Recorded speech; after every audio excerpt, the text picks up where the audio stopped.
dinner's not over yet, but I'm here already. Oh, heckin' dang. Hi, everybody. What's up? What's up, stream nerds? Welcome to stream. I'm Nerd, and...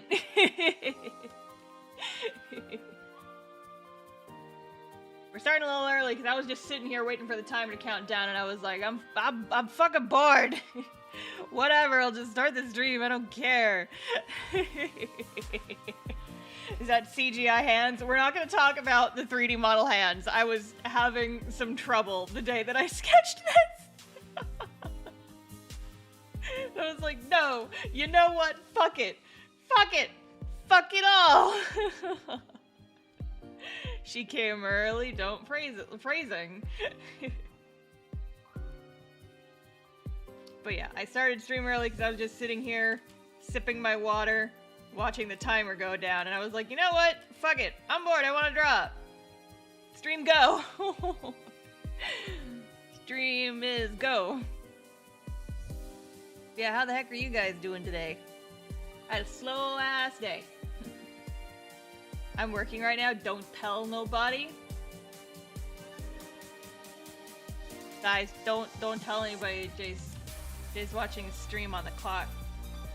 Oh my god.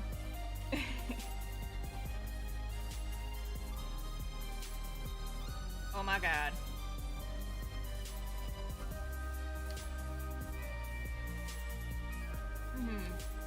But yeah, so today was a day of drawing and working on other stuff.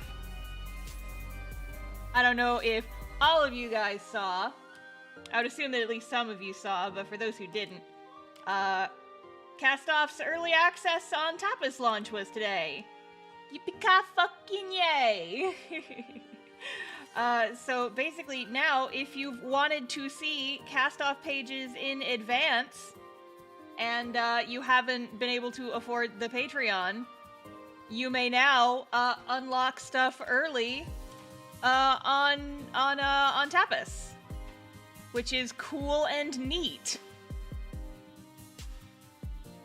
Having such a hard time, and I just want to be around friends right now. Okay. Oh, I know. What's wrong? Is work kicking your ass? I'm sorry. You are always welcome in stream. We are all just vibing here. Vibing and hanging out and being friends. But yeah, so back on the whole Tapas discussion. If you read comics on Tapas and you have not subscribed to Castoff on there yet, please do so. I would highly, very much appreciate it. Because I'm going to be focusing on Tapas more from now on instead of Webtoon, because we hate Webtoon in this house. I've had this discussion before, but basically, for those who were not here for previous versions of the Webtoon rant, I will summarize in that Webtoon just kind of decided to not pay its non-contracted creators anymore. And they said, oh, well, it's okay. We'll still pay you with a share of ad revenue. And I was like, wow, fuck that. And so, like, within a week of them making that announcement, Tapas emailed me and was like, hey, do you want to join our early access program so you can earn even more money from your series than you already are on our website? And I was like, yeah, sure. Gimme.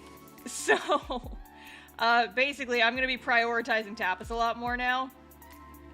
Because Webtoon's not paying me anymore, so I don't give a shit about Webtoon.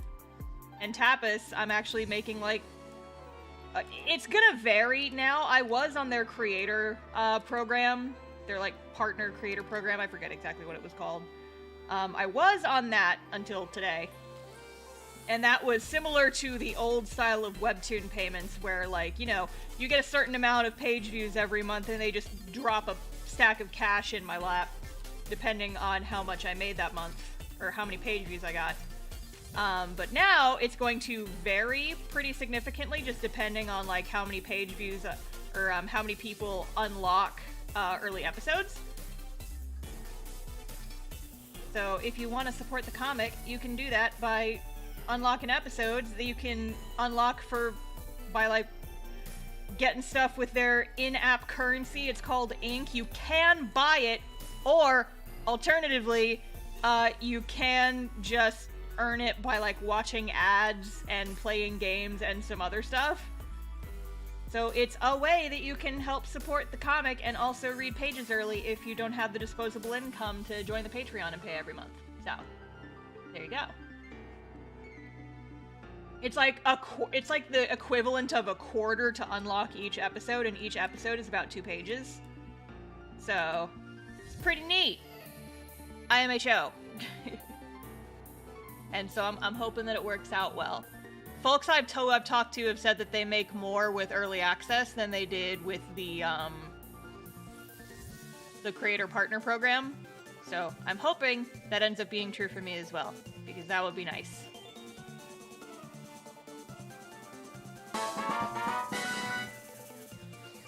Fingers crossed it goes well for you. Thank you. Me too. Oh, I didn't hear the alert go off, but Helia Santo, thank you for the follow. Welcome to the stream squad.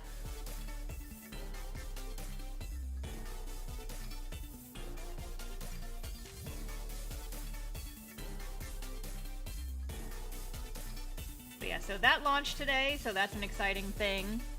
I spent a chunk of my weekend working on the How to Webcomic 2023 edition Kickstarter that's coming up in a couple weeks. Wow! Wow! I don't have a link for you guys yet, but I promise that as soon as I do, I will be shilling the shit out of it. I spent a chunk of my weekend getting stuff prepped, so right now, the book is finished. Minus a couple of, like, grammatical mistakes I need to fix. And a couple of other things. All of the text is done and all of the illustrations are done, minus, like, you know, proofreading and formatting and the little stuff that I can do later. But the bulk of the book is done.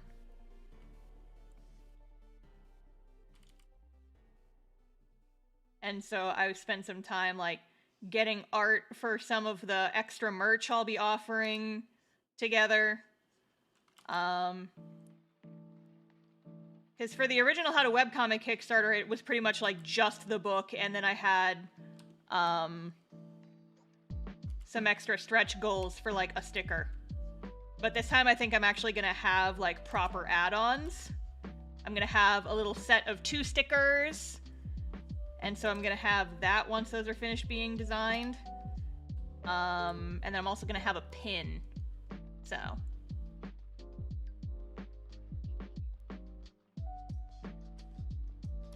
I gotta finish all the art for that, but pretty much once that is done and I can finish all the art for the campaign proper, like all the little infographics and stuff, I'm anticipating Kickstarter launch happening 1st, 2nd week of April. So get hype. Get hype.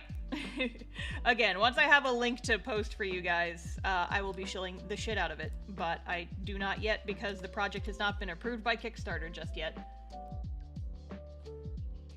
But soon. Soon.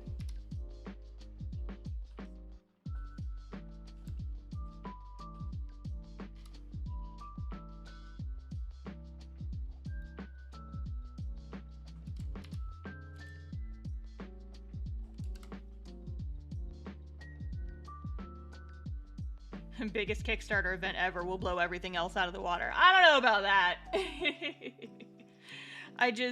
My thing right now that's weird with the How to Webcomic Kickstarter is that there's no good way for me to predict how much it's gonna make. Because here's the thing. The original Kickstarter, I set the goal at $2,000. Very modest, very low goal. Just because I was nervous about it, but also I was only anticipating printing like 200 books. And then that exploded and went literally 20 times more than I thought it would. Made like almost $40,000. I ordered 2,000 copies of the book and it only lasted me a year and a half before I had to restock.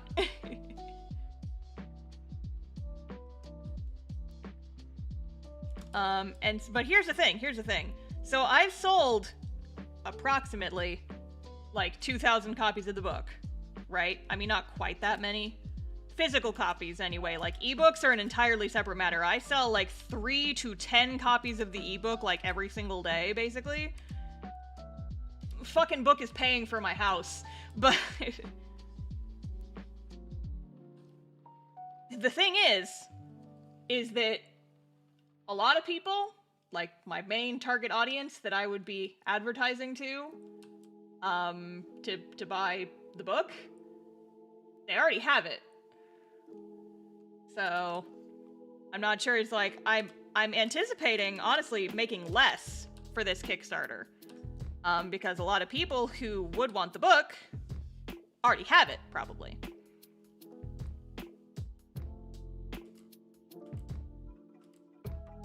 And so, like, there's gonna be one of 3 ways it could turn out.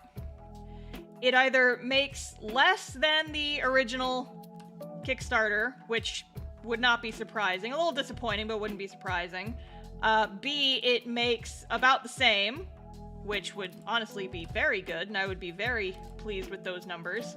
Or C, it goes fucking bonkers ass crazy again, because I've had a lot of people tell me, it's like, oh boy, I already own the first edition and I'm gonna buy the second edition as well. And I'm like, alright. But yeah, so we'll freaking see how it goes. We will see how it goes. I'm definitely gonna be doing like a lot more screaming about it now. Because there's gonna be like some extra stuff that's gonna be added to the campaign. I figured out how to do international shipping, so the Kickstarter will service more than just the US and Canada this time. You know, ideally. I'm planning on including a retailer tier for the Kickstarter, so like folks who own independent bookstores can buy copies of it, because that would be super cool.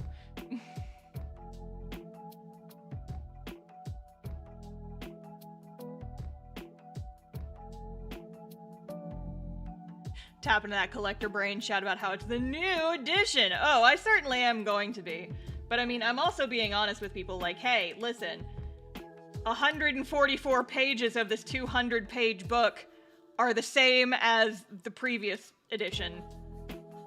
And I am going to be offering a discount on the ebook for folks who own previous editions.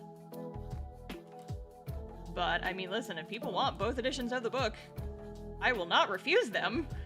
The new cover is really good. I'm excited about it. I finally, like, kind of tweaked the cover and I got it into a place where I really like it. It's a lot more colorful than the previous one. I feel like it stands out more. And one of my stretch goals is going to be putting spot gloss on the cover so that, like, it pops a whole bunch. And I'm just like, yes, spot gloss! Spot gloss!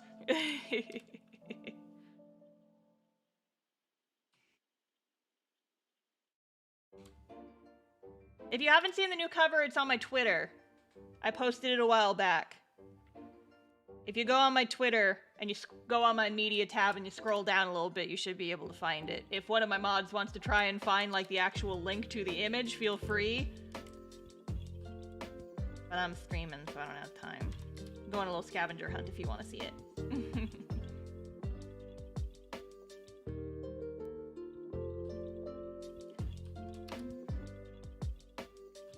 Or Frankie make a face.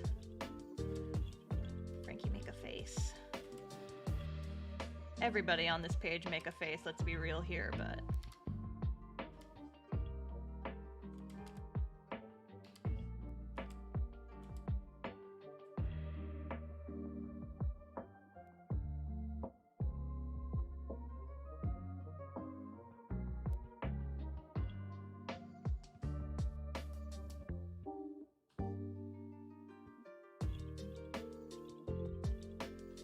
But yeah, so fun fact is that I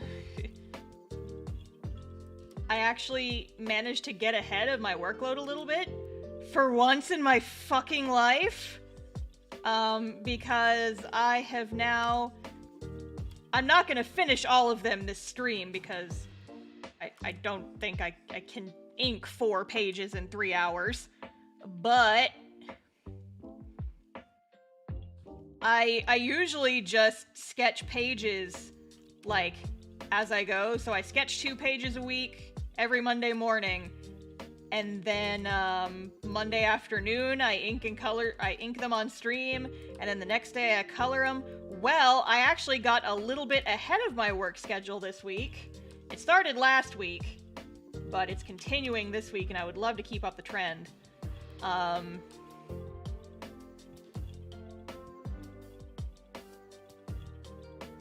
actually sketched, like, one of my pages for this week last week.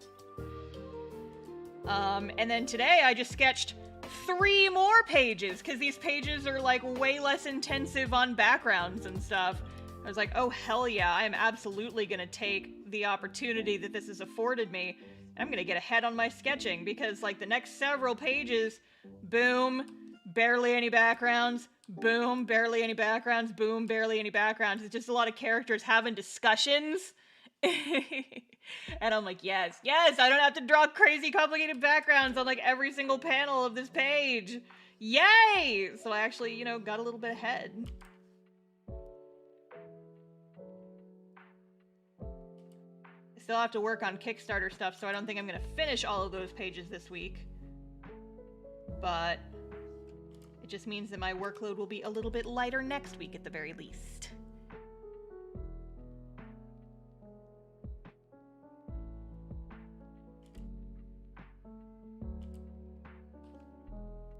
Because, yeah, basically I'm finishing my comic workload for this week, and then I'm switching gears to finishing up Kickstarter stuff so that I can launch late next week, probably. Depending on how confident I feel about stuff.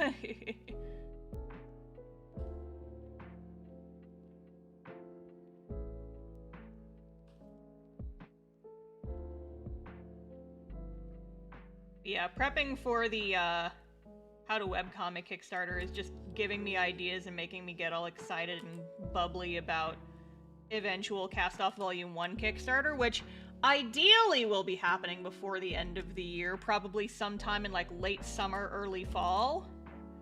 That's kind of my goal. Because the thing is, with a Kickstarter, if you do one too late in the year and you don't spend all the money before the end of the year, you can't write it off as a business expense on your taxes.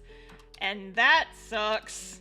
So I'd have to make sure that the books are ordered and shipped to me, and I can fulfill all of the Kickstarter orders before December 31st, basically, of this year. Which means ordering and since the printer I'm looking at using has a turnaround of like 2 months, I'd have to, and it's gonna take me a while to, you know, package and ship everything. It means the Kickstarter kind of has to happen in like October at the absolute latest. In fact, October would probably be too close if we're being real.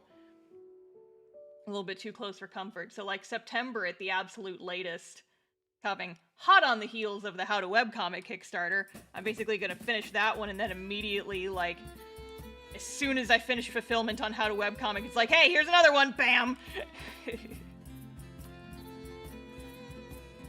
I really want Castoff books to happen this year. And I think I can manage it. It's just a lot of work that I gotta do. It's a lot of work I gotta do. I want to have a bunch of different rewards and stuff for the Castoff Kickstarter. Your girl's gonna be a busy bee for the next couple of months, you guys. I'm gonna be a busy fucking little person. Because I have, in addition to the book, I also have conventions coming up that I want to finish new merch for. And I also have to, like, you know, like, keep up with my store and everything. And I forgot that Rory wears gloves. God damn it. Oh well, it's not too hard to add. Yeah, so my next two conventions are, I have Mini-Con, which is a little one-day con in San Antonio. That one's in April, like, end of April. And then the big one that I'm stressing for mostly is MomoCon. And I want to get a new set of merch done by MomoCon because some of the VTubers that I'm doing art for, like my work-in-progress merch set, are gonna be guests at that convention. Which means it's like, okay, the target audience is here, I need to get these done, but there's like 8 characters I gotta make art of, and I'm like, God, jeez, Labeans. So I've been sketching those, and I gotta, you know, keep up with the regular art, keep up with the comic, keep up with my YouTube as best as I can.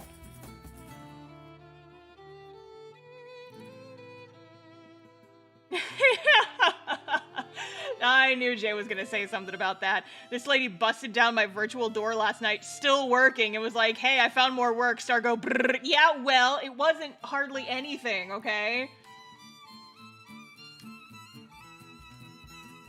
But basically, Jay's YouTube account has a community tab now, and I'm not entirely sure if I was to blame for that. But at the very least, I was the one who pointed it out. I was like, hey Jay, can you check and make sure that this link works? I think you have a community tab now. And then I was like, hey, so because the new episode is happening on Friday, you should make a post about it. And then he was like, oh, I'm busy. He's like, but I'll do it later. And I'm like, if you want, I'll just do it right now, because I'm literally queuing up posts right now. I can just do it for you too. And then he was like, okay, and so I did. And the phrasing I believe I used is putting the H in ADHD to work. Because that is just how I live my life on a regular day-to-day basis. Brain goes brrr, and I cannot make it stop. If you haven't subbed to Jay's channel, you should. Yes! Thank you for reminding me, Sly. We have a new session of our D&D show happening on Friday, and you guys should totally go sub to Jay's YouTube channel. Because he's very close to hitting 400 subs, and we are trying to get him to 1,000 so that we can join the YouTube Partner Program and finally, like, start earning a little bit of cash money from our episodes to pay for stuff that we need to keep the show running. Wink.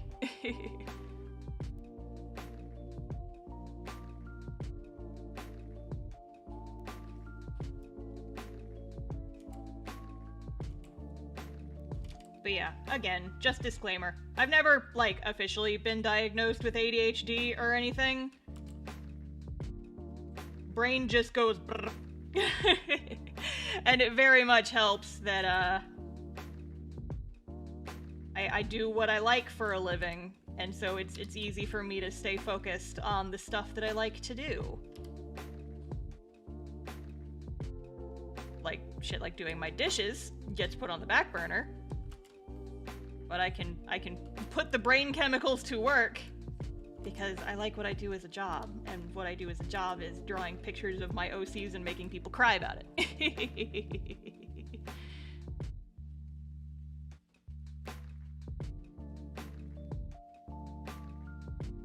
She was moving so fast I saw Hermes go, what the hell was that? Yes, that's how I do, like on an everyday basis. Brain just goes brrr.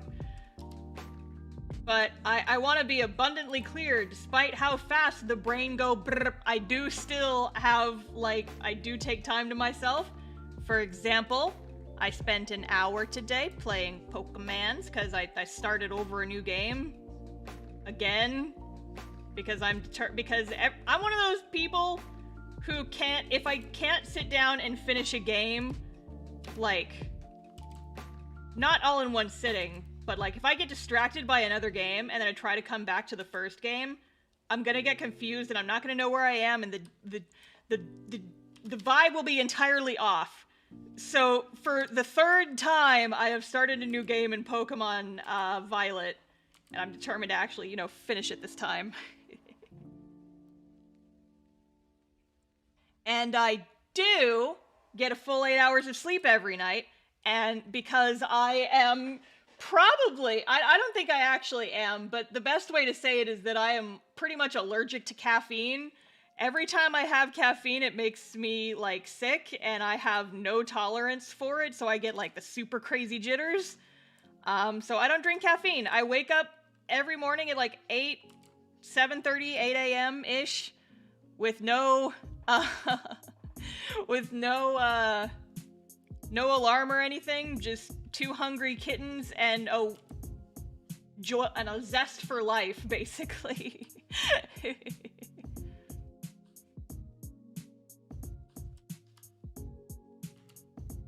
Like I said, putting the H in ADHD to work. Never been formally diagnosed, but my grandma, who does have ADHD, like the first time I told her, is like, yeah, I think I might have ADHD. She locked eyes with me, and she's like, you definitely have ADHD, because I have ADHD and I see it in you every time I talk to you. And I'm like, oh, okay, cool, thanks, Grandma.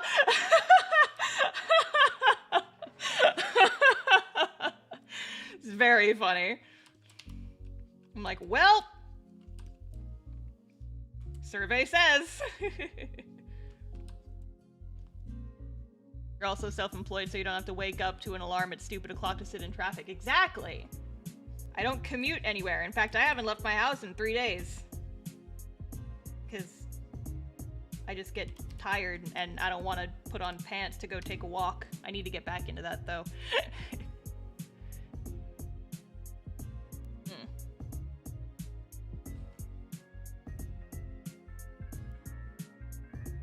Yeah, I just really like what I do for a living. And I like that I just kind of get to decide my own shit.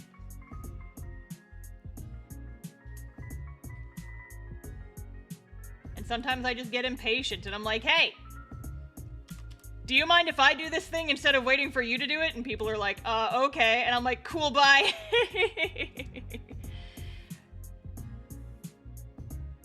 I always get antsy whenever I have to wait on somebody else to do something. I'm like, damn it. Damn it. If I did the thing, it would get done in approximately 90 seconds, and I'm impatient as fuck. It's part of the job because I don't have to rely on anybody else but me anymore, so I'm like, haha. I could just do it now.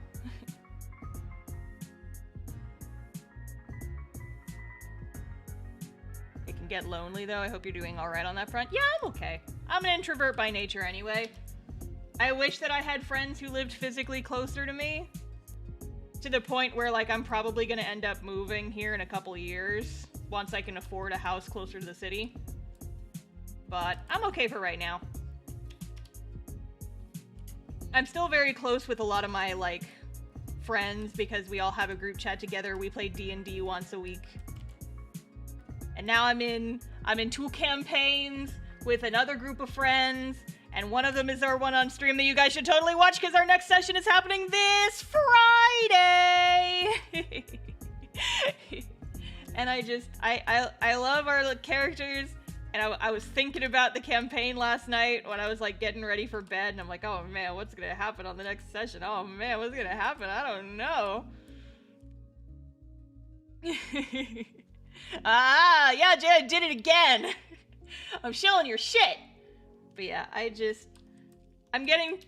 don't get out and see people very much, but it's like the introvert's paradise of I can interact with people when I want to, because all of my friends live in the little rectangle that I keep in my pocket.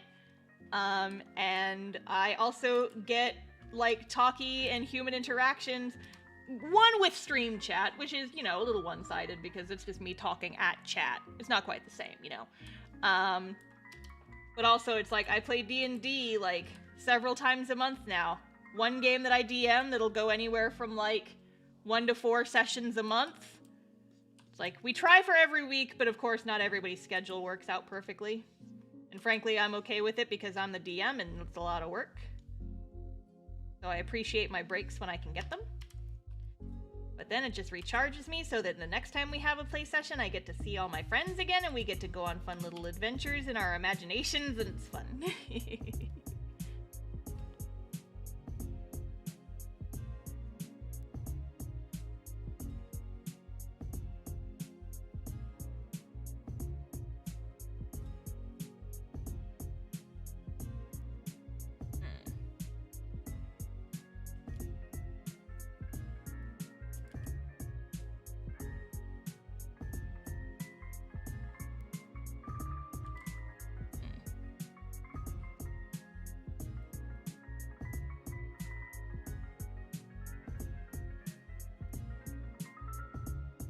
I knew how I was gonna kill these players a long time ago. The players? You mean our characters, right? Jay, we've already discussed this. I could take you. I'm ornery as shit and I can see color and digest milk. That's 3 things that I have in my favor. Also, if you kill Emery, I'm taking you out.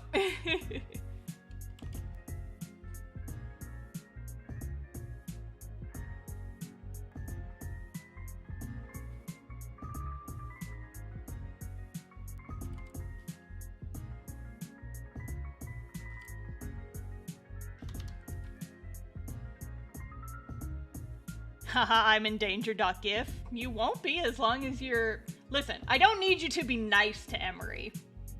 I do want to get fucked up. Because, like I said on the last stream, I'm a messy bitch who lives for the drama. But if you kill my character, I'm coming for your ass.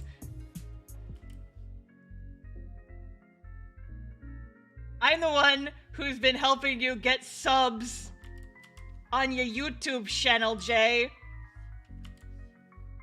And if you kill off Emery, I'm gonna make the most disgustingly overpowered character who's just obnoxious and cringe.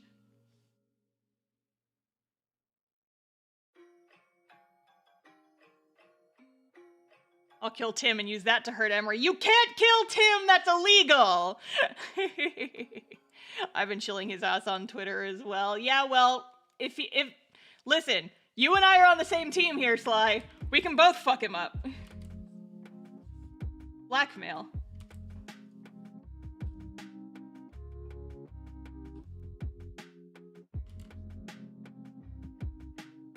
Listen, I had a backup character for Emery in case she died last session because I thought that might seriously be a possibility. And she was nice and sweet and a cute character, and now I'm using her in an entirely different campaign. So now if you kill Emery, I will not hesitate to make the most obnoxious motherfucker imaginable. The audience will love them, and it will be my sole mission to annoy the DM as much as humanly possible. This is what's gonna happen. This is how it's gonna go. By the way, if you're confused about what the hell we're talking about, you should watch our D&D show, What's Left of Us. Watch us live on the last Friday of every month. We've got a session coming up this Friday that you should totally watch. Because we might actually... Jay, correct me if I'm wrong, but you said that we might actually finish the volcano arc next session, right? If not this session... Like, we're pretty close to the end of it, right? Yeah. Twin sister Bemery. Or, wouldn't be a twin sister, but like, long lost cousin. You might actually punch that volcano this time. I know, I've been saying, it's like, yeah, I might punch a volcano this time. I might punch a volcano this time. It's gotta happen before we finish this arc. I gotta punch the volcano. I keep saying that I'm going to do it.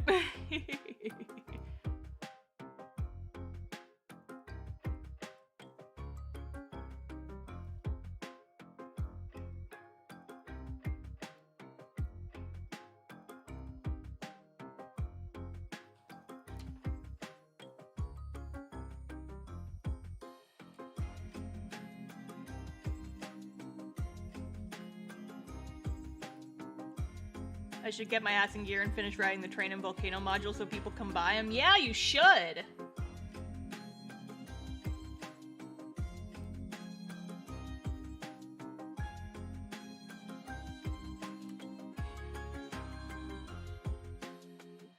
I can help you shill for those as well. I have a pretty established TTRPG audience that I would not mind shilling to.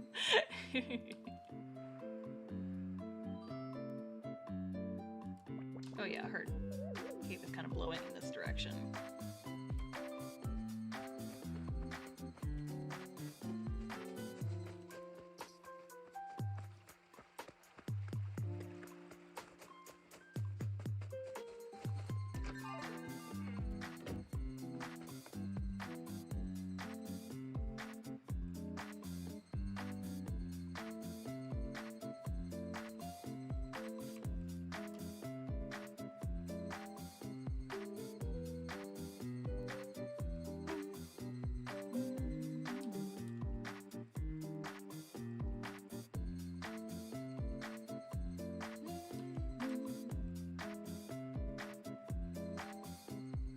feel like I had other things to talk about.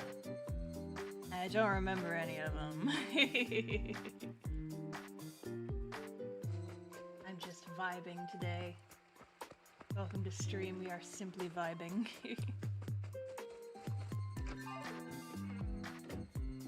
Yeah, long story short, I'm excited for our session this week. I'm gonna be rotating it in my brain pretty much all week until it happens. I'm very excited. Ew.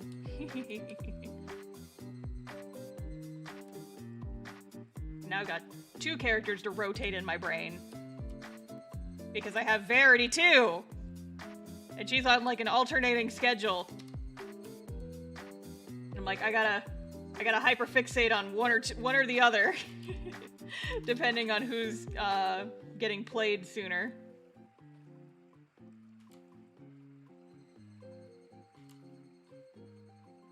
And also, I still kind of sort of have Somnium files rotating in the brain. I still gotta draw fucking Catboys after last stream. I promised Catboy content, and I'm like, well, make the content you want to see in the world, I guess. Or you're not rotating the entire Castoff crew in your brain? No, listen. They're always in there. The Castoff squad is always rotating in my brain. It's like a hot... Listen, the hot dog heater that is my brain has more than one rack. I can rotate multiple things in my brain at once. The Castoff's crew is always in there. And point of fact, can I talk about you guys? I came to a realization yesterday, because I was thumbnailing the next scene, and I realized, I don't think this counts as spoilers, because I'm not actually going to say it, but what I will say is that we are so fucking close to a scene that I have been waiting literal years for, and I'm so excited! And we're gonna get there really soon! Because, you know, as a webcomic artist, this applies to D&D as well, yes, we've discussed this, but, sometimes you just have, like, you know, webcomic time. It takes so long to get to certain, like, twists and stuff that when it finally happens, when you finally get there, you're just so excited to show people, like, this one bit. And I am so fucking excited for this next bit. It is literally something I've been sitting here and waiting years for and planning in my head. It's like, oh boy, this is gonna be so fucking exciting when it happens. Oh boy! Oh boy, I'm so freaking excited! Cause like, it's literally the next scene I get to draw. And I'm just sitting here vibrating in my chair. And I'm like, oh boy, it's gonna happen, it's gonna happen, it's gonna happen, it's gonna happen very soon!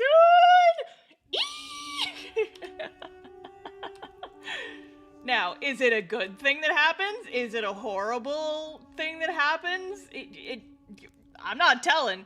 All I'm telling you guys is that I am excited that it's actually, you know, happening. The last, chapter 11 actually has several of those moments. Like, the next couple chapters have, like, so many moments that I have been, we'll just use the terminology from before, rotating in my head for literal years. Like, we've already been one. Cause the opening scene of this chapter, chapter 11, like that nightmare sequence with Zara, that was one that I was like super crazy excited about for a long fucking time.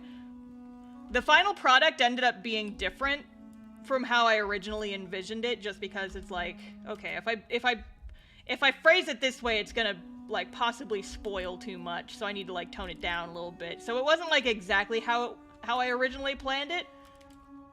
But it's still very exciting that that info is now out there in the world for the theorists to chew on and rotate around in their brains, and I'm like, oh boy, y'all didn't even fucking know what's coming.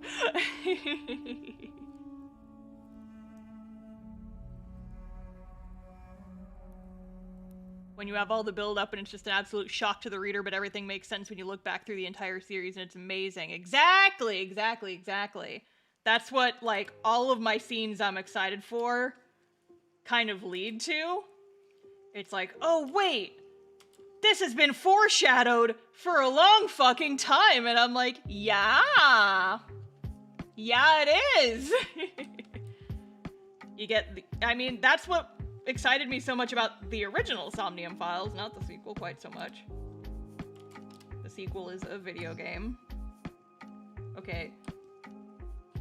This is not correct.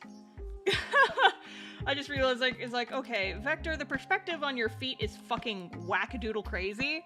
I'm gonna fix it later, because if I turn on the backgrounds, it's gonna be spoilers, and I don't want that. I'll fix it later. I could use this moment to troll, so I could. So, is it a zebra scene that's coming? I'm telling you that. I'm fucking telling you that, and also, that's not his fucking name. So I'm super not telling you that. You know, maybe if you had said his name correctly, I would have answered that, but you had to go and use the zebra on my poor, sad mans. So, no. Denied.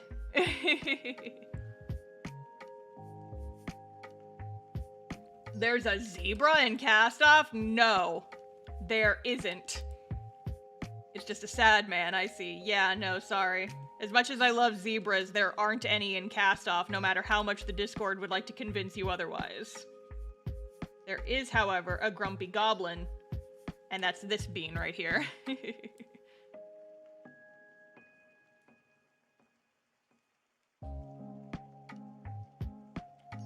What I will say is what's more painful, almost, than people calling Zara Zebra is the people who, like, misspell his name so that his name is Zero. And I'm like, now that's just rude. There have been a couple of instances of that floating around. It's like, oh man, I bet this is related to Zero. And I'm like, that's not his name either. That's not his name either. That's almost worse than the zebra. It's like, I get how that typo happens, but that's not his name. It's not his name. Sad men and grumpy girls, the Castoff story. God, right, though? Now, to be fair, Marina's not grumpy. She was in that one scene, but she had fairly justifiable reasons for her angie. Everybody else is just fucking traumatized. We're talking about our sad boy Xena? Get out. Banned. Banned from stream. Banned forever!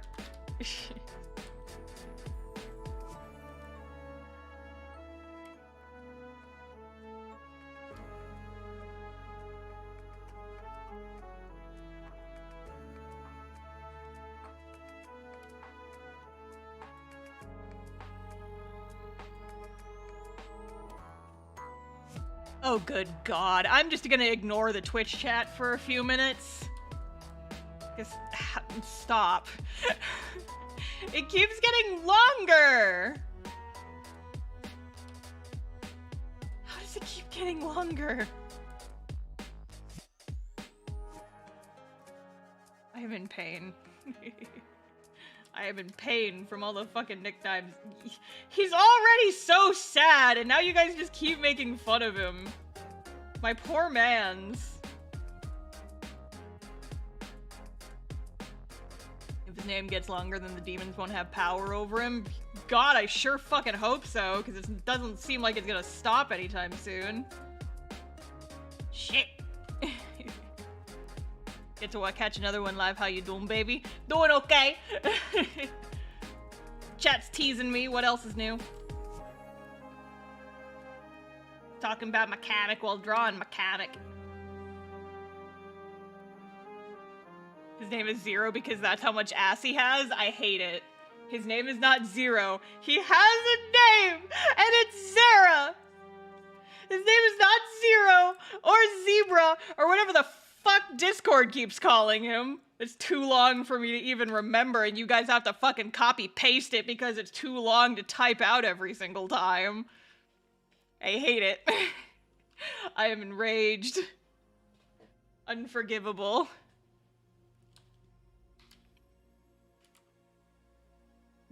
Castoff is cancelled. I just end the comic and I never come back.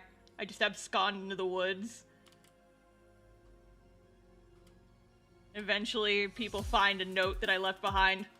It's just a letter saying, Twitch and Discord, like, my chat did this. It's because you guys bullied Zara too much and now you'll never know how the comic ends. You'll never know the cool shit that is happening over the next couple of chapters.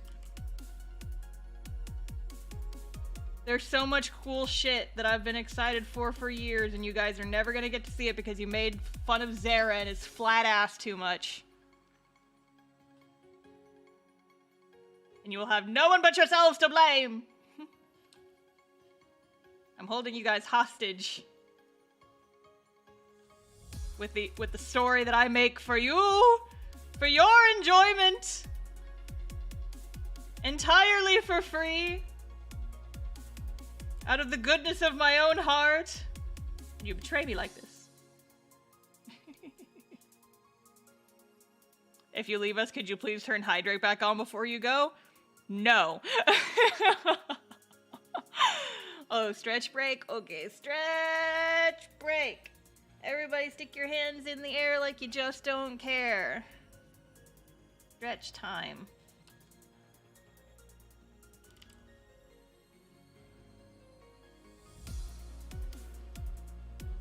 Anyway, that's a whole page inked, minus backgrounds, but that only took like 40 minutes. Next page. It's the girls. It's girls' time. Girls' party. Stop talking about Zara. He's not even here. Talk about the girls. You guys have less infuriating nicknames for them. You don't want to joke about that. I remember a comic I used to follow just dipped out on a huge multi-$1,000 Patreon and other people's jobs. Jesus Christ. Yeah, no, we're not doing that. I'd at least have the dignity to, you know, like, cancel the Patreon first, but I'm not, because, like I said, the multi-functional hot dog rack that is my brain will not stop rotating these characters in it until I can get them all out on paper. So you guys are stuck with me for a while. Teehee.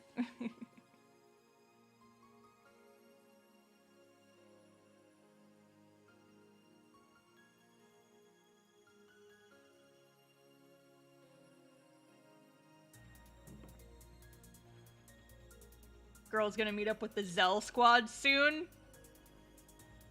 I will ban you. Listen, you might be my mod. I will ban you. Timed out for bullying in my own chat.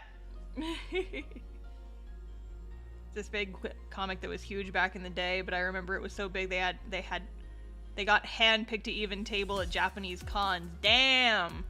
They had many friends quit their day jobs to run the store and hired inkers/flatters and writers. Oh shit. And then they just fucking dipped? Oh my god.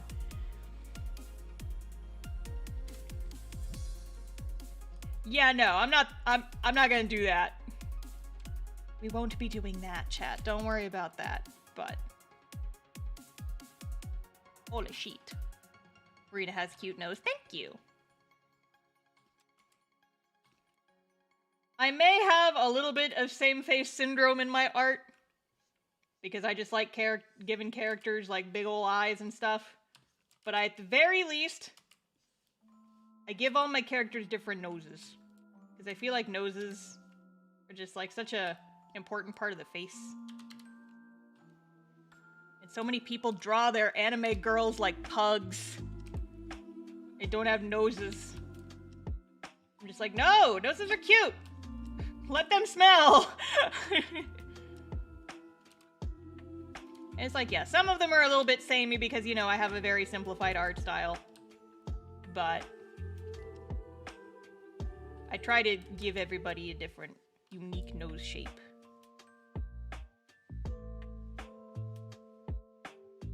The noses are one of the first things I noticed. Appreciate the big nose rep. Thank you. It's because I have a big nose. Contrary to my VTuber, who I kind of simplified into being like, you know, kind of pointy and cutesy. My VTuber model has the same nose as Ariana, but IRL, I could kill a man with my fucking nose. It's very pointy, and some of my Japanese students used to playfully tease me about it.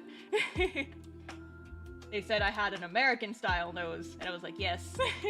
Actually, I think I was the one who said that. But it was very funny. My nose is actually, IRL, my nose is actually closer to Zara's.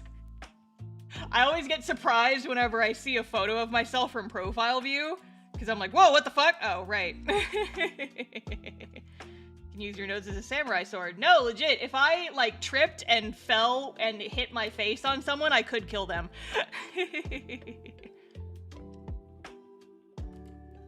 American style. Whooshing, whooshing, whooshing.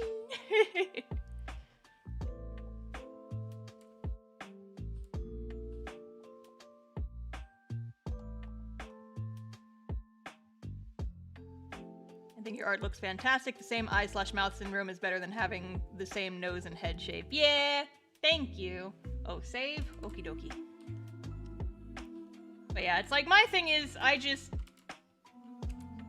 tend to draw characters with similar eye shapes just because a lot of my characters are, you know, they're around the same age. And so all my characters, I like them looking pretty young because they are young. And I like drawing characters with big ol' peepers, so I give them big ol' peepers because I just think that's fun. And that's what I like to draw. I wish I'd given them a bit more variation, but, yeah.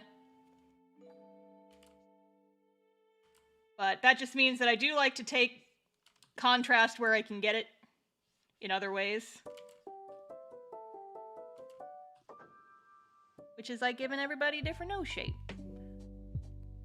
You look at the camera and wiggle your face just a tiny bit, you can make the avatar nose wiggle real fast. Yeah, I still haven't found, like, the perfect way to rig the VTuber nose so that it doesn't, like, flip back and forth constantly.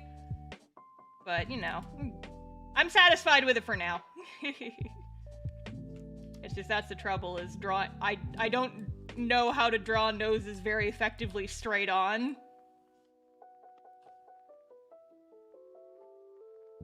So I tried to do something a little bit more abstract, and so sometimes if you catch me at just the wrong angle, it can look a little funny, but I think it's cute, so whatever.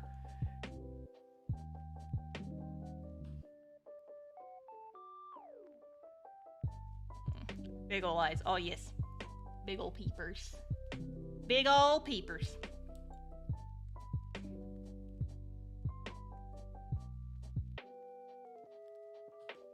Yeah, so I feel like noses are one of the things that's, like, the easiest to draw differently with characters to avoid same face syndrome.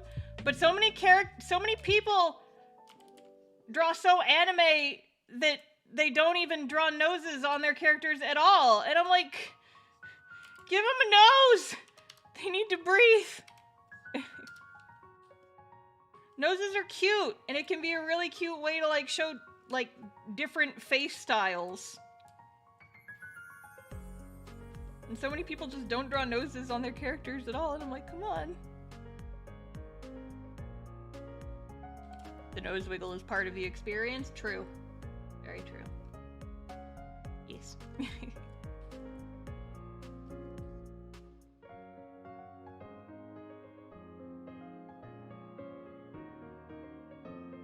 I'll never not notice a Sawson song. Yeah, I'll be honest, I'm not entirely familiar with this one. I think it just, like, popped into my shuffle one day and I thought it was pretty. And I'm like, you know what?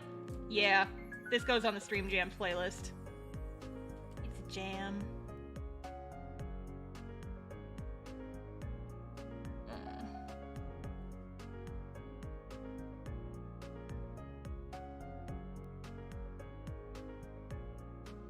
Now picturing a bunch of anime characters with the Voldemort nose. You don't have to imagine it!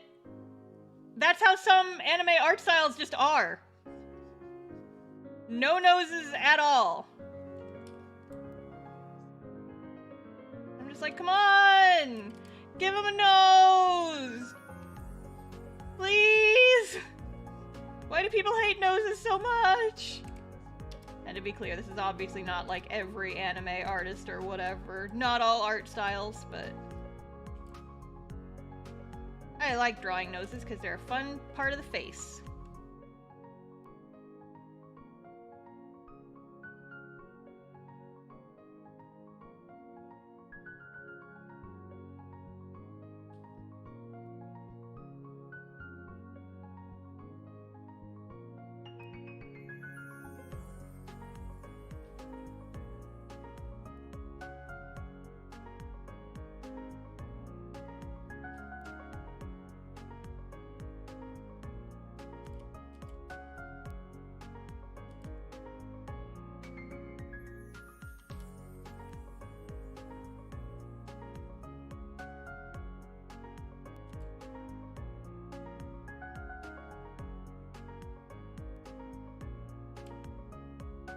Yeah, real talk though.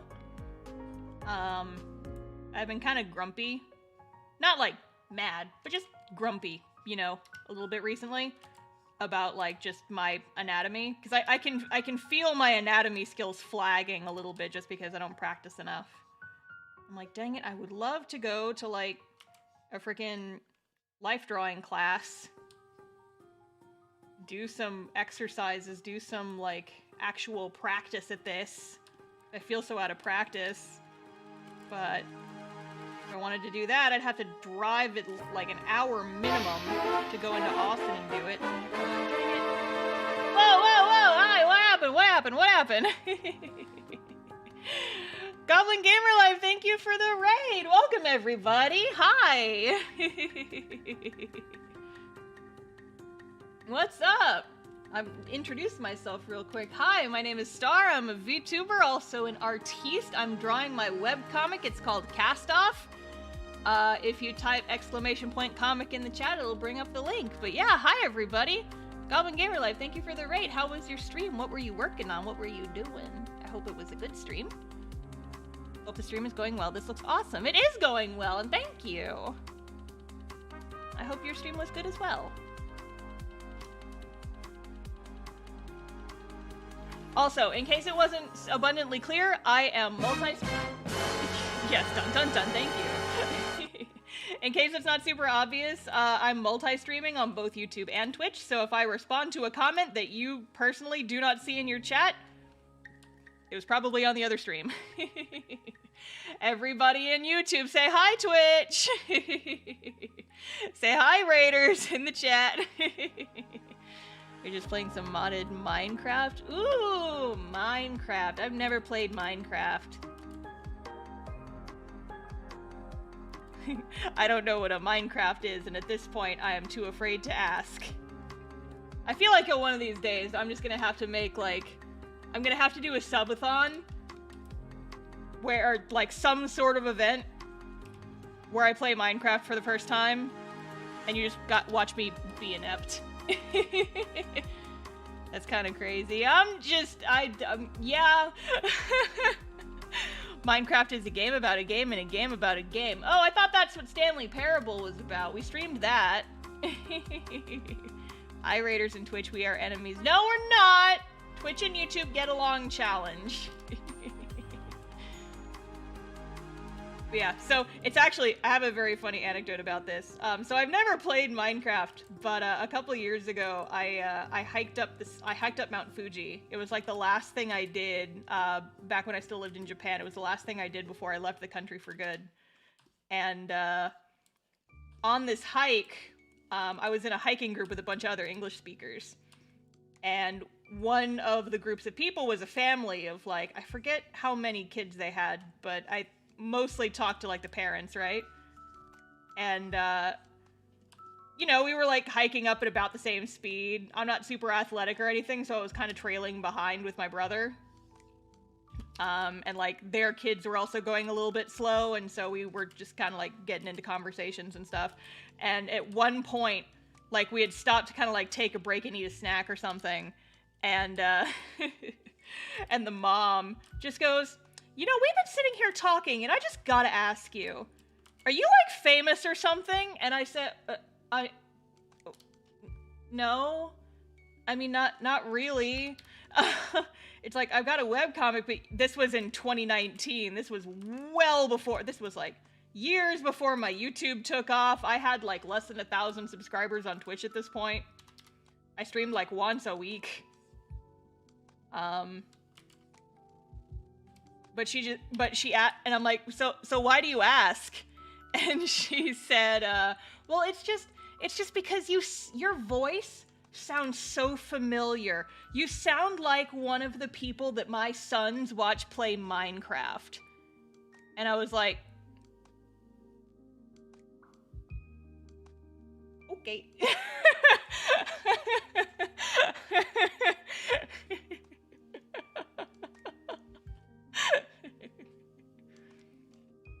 So yeah, apparently I sound like I should be streaming Minecraft.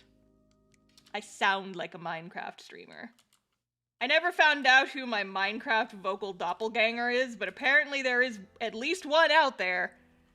I keep getting people saying that I sound like other art YouTubers, and like that I guess I can kind of hear it, but I don't know any Minecraft people, so I don't know. Big shrug.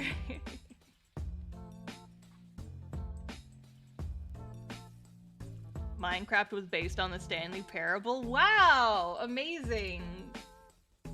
Hashtag win for gamers. Star has a secret Minecraft career. Yeah, I'm super into the Minecraft. I love the mines. Love them. Love those pitchforks and crafting in the mines. Yeah. Redstone. That's a Minecraft thing, right? Everybody from that raid just leaves because I'm too cringe. No. She's got it. I do. You guys uncovered my secret. Secret Minecraft. Secret Minecraft.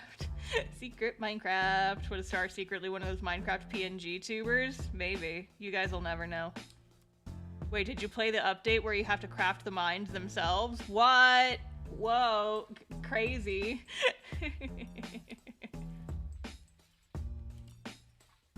We love time savers and making the mines mine and craft and make the Minecraft itself. Let's go. What's your favorite mine to craft? The one that is mine. I like Minecraft. What if my soundboard still worked, I would have played the but-umts noise, but I haven't fixed it yet because it got fucked up again somehow, and I don't know how to fix it. So just imagine it. But can you punch the mines? You can do anything you want to the mines if you use your imagination. Wow.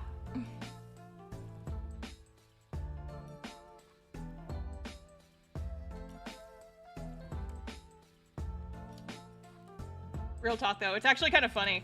I know nothing. I know that there's like a very big circle of like Minecraft role players who like go on the Minecraft and they like have whole characters and plots and shit. And I am not even a little bit the target audience for that. But what I will tell you is that because of reasons, there are like fan-made songs about the plots. And you know, like, cringe, whatever. Let people have fun. Let people do what they want. It's fun. It's fine. We don't... We're not gonna shame people for having fun, okay? I think it's kind of cool, actually. I've got a webcomic. Other people have their Minecraft shit. Let them have fun. But also, Spotify keeps recommending the songs to me, and I'm like, oh, cool. This song would totally work as like a song on my D&D characters playlist. And I found out it's a song about a Minecraft roleplay, and I'm like, well... Well,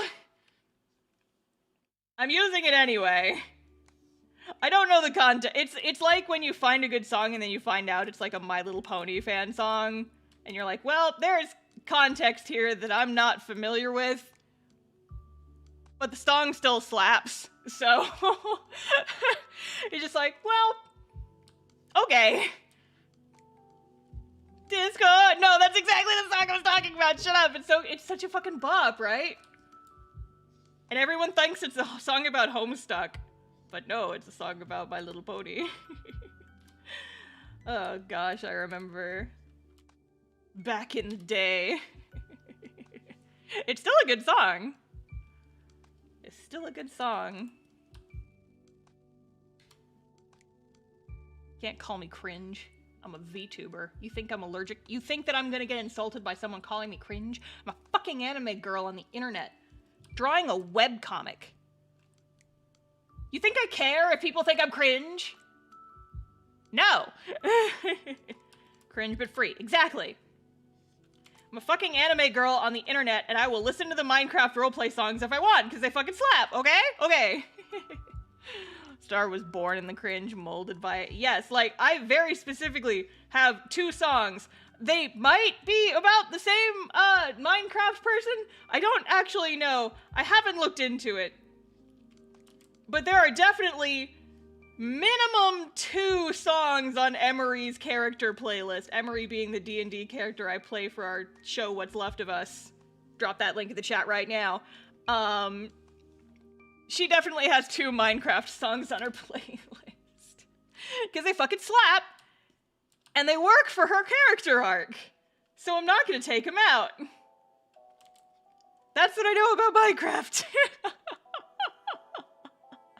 That song was MLP, I had no idea. Yeah, apparently it is. I think there's like a character named Discord who's like a bad guy, I think? I don't know, I never watched My Little Pony. I watched like 3 episodes of it out of curiosity, but I'm like, it's a show. This is not for me, but you know, you spend enough time on the internet, you get enough like background radiation that you figure shit out. Discord's a chaos god in MLP. See, there we go. It's also a chat server.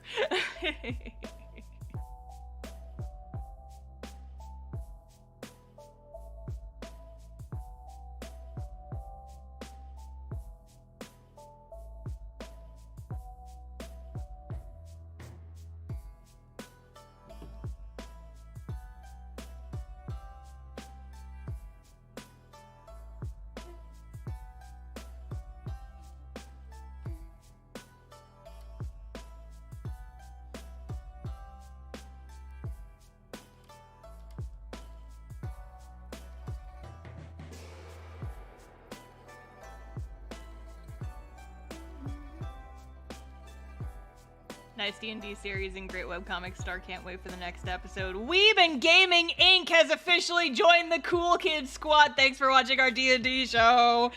And I mean also reading my webcomic. Thanks for watching our D&D show.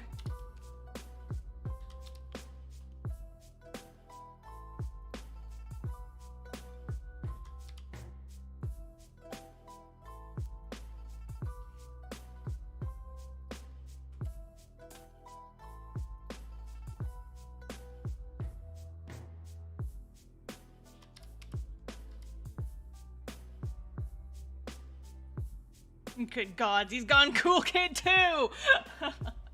The coolest! Listen, that's just how it works, okay? If you guys watch our D&D show, I will scream your name in chat. Be like, thanks for joining the Cool Kid Squad who watches us live and comes and watches our D&D show and enjoys this narrative with us. I will yell. Because I like our D&D show, and I want other people to like our D&D show, goddammit.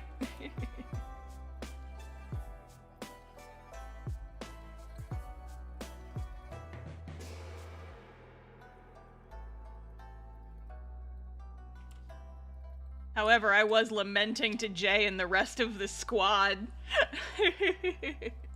in our Discord chat last night, because this scene that I am drawing right now in Castoff is, the character- so, like, it's not really spoilers. The website is caught up to date. You know that, oh, the characters are inside the school now. They're inside the school. Doesn't count as spoilers. Everyone knows that they're inside the school now, right? We can agree that's not spoilers? Okay, yes, well, I was thumbnailing this scene last night and thinking it's like, oh, god damn it.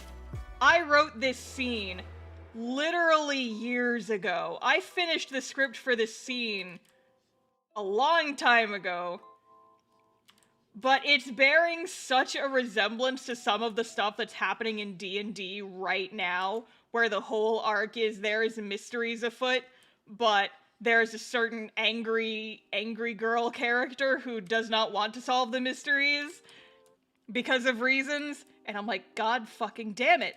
I literally just made Ariana again! Fuck! I thought they were in the DMV. That's not till chapter 14. The squad goes to the DMV.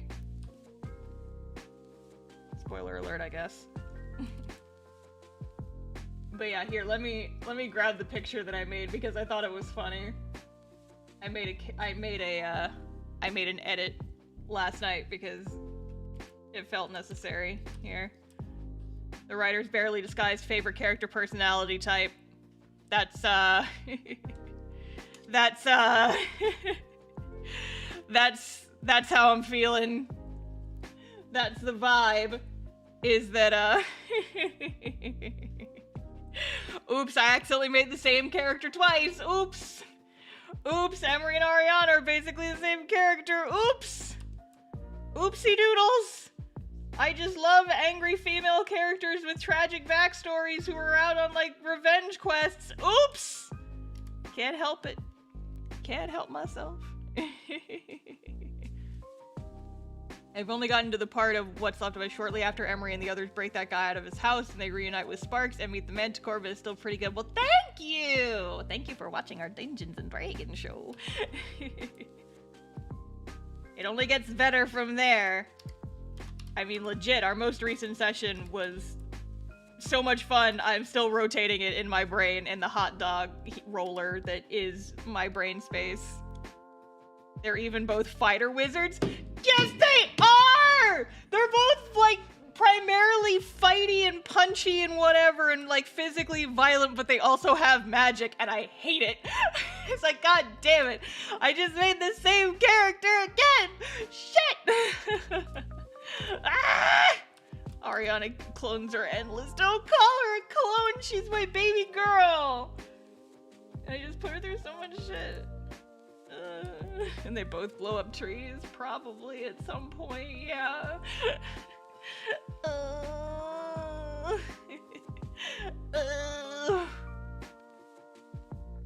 Does Ariana have a resurrection plot too? Jay, are you not caught up on my comic? I know you started reading it. But... Jay, the whole thing was that I like girls who died and got better. That's a big part of it. Theoretically. That is the prevailing theory.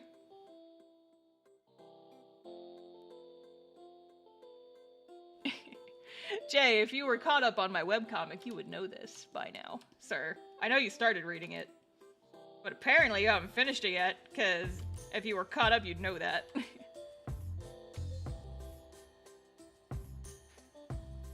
I read it within 5 hours one faithful night, and I loved every second of it. Aw, thank you! I'm glad you like my webcomic. Appreciate it. Thank you for reading.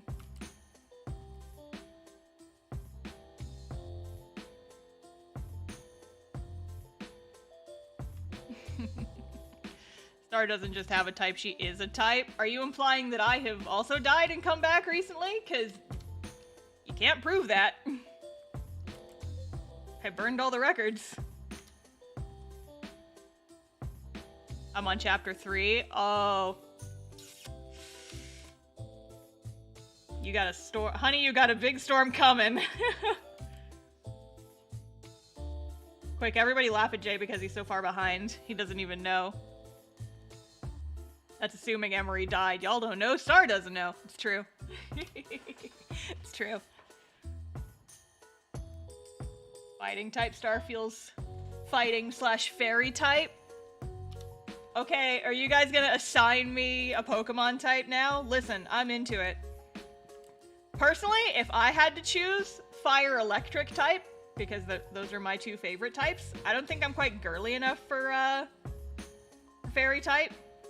But I'm willing to accept pitches for this.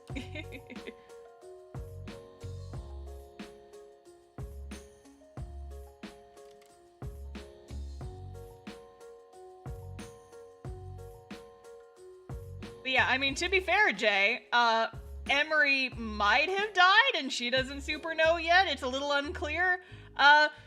Literally the same goes for Ariana.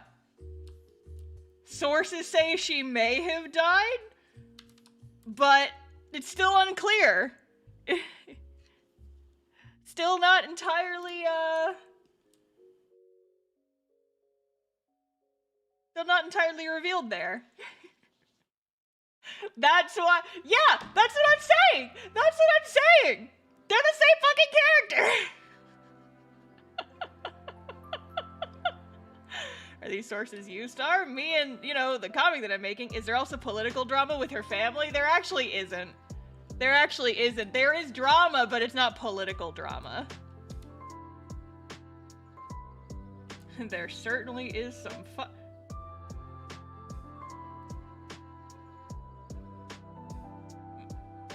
No, it's not spoilers. I can talk about it. This was revealed already. It technically is kind of, sort of political drama with her family. Because her brother was accused of treason and that's why he's fucking dead. At least according to her. You know, cast full of unreliable narrators and whatever, but that's what she claims. Is it like the fucking Capitol killed my brother, and so that's why I fucking hate them. That's not spoilers, that was in the comic. I just had to remember if I had talked about that already. And yes, I did. It was several years ago, in fact. Chapter 9, I remember very specifically. Ari has a brother? Buddy, come on, buddy. You can't do this to me. You can't do me like this. Because, like, I helped write Emery. That would be super weird. Yeah, it would be super weird, wouldn't it? Maybe they are just the same fucking character. Maybe they are just the same fucking character. I mean, I've made the joke that Ariana is what would happen, Emery is what happens when Ariana and her dead brother fuse. And they're also a tiefling. Start being very careful, still avoiding saying the brother's name, though. Because it's Ariana's brother. Listen, I'm not gonna say anything that hasn't already been revealed in the comic, okay? That's for theory chat to freak out about, okay?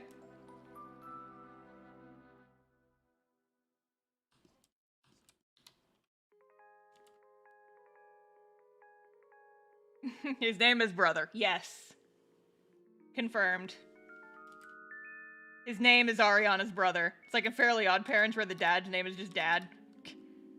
But everyone, my name is actually but everyone just calls me Dad.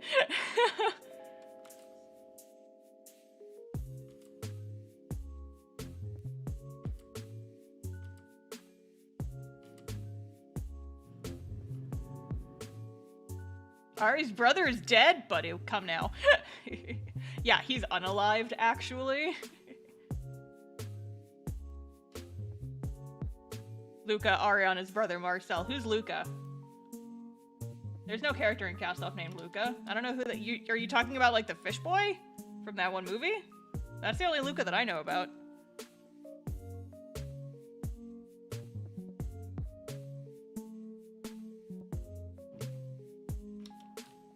I watched that movie on a plane last year. Pretty cute. But yeah, I don't know why everyone's freaking out about like some guy named Luca. I don't know who that is.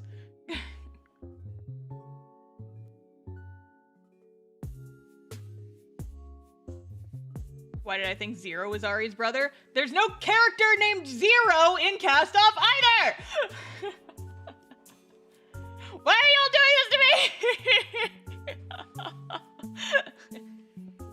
Lucario is in Castoff? Yes. Yes. You guys have cracked it. Castoff has actually been a Pokemon fanfiction this whole time. I've tricked you all. Just because you haven't seen a Pokemon yet doesn't mean that there aren't any. It's an 11th hour twist. And by 11th hour, I mean 11th chapter. Oh shit. The scene I'm excited for is coming up in this chapter.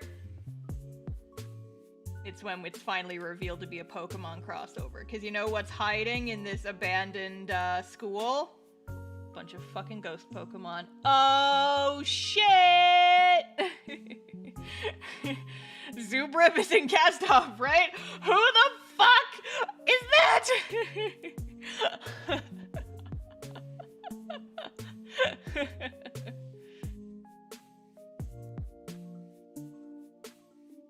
Ari's brother is actually wild, and that's why he got nixed from the current version. I can't believe you said the forbidden name. You said the forbidden name, and now I will simply dissolve into dust.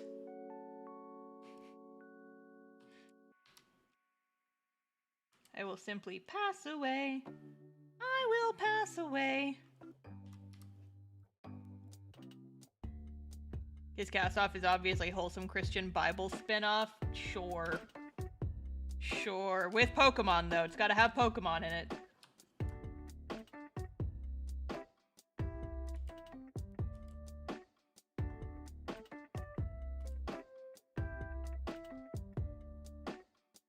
Can't believe Zarya is Ari's brother's Overwatch mate. God, that was a sentence that was a bit hard to parse in my brain.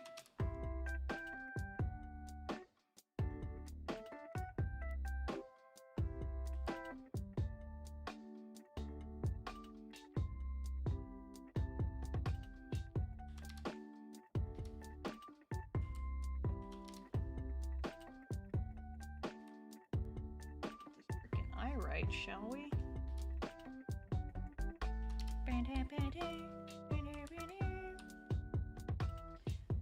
I always tend to draw like one eye a little bit higher than the other, and I don't know why that keeps happening.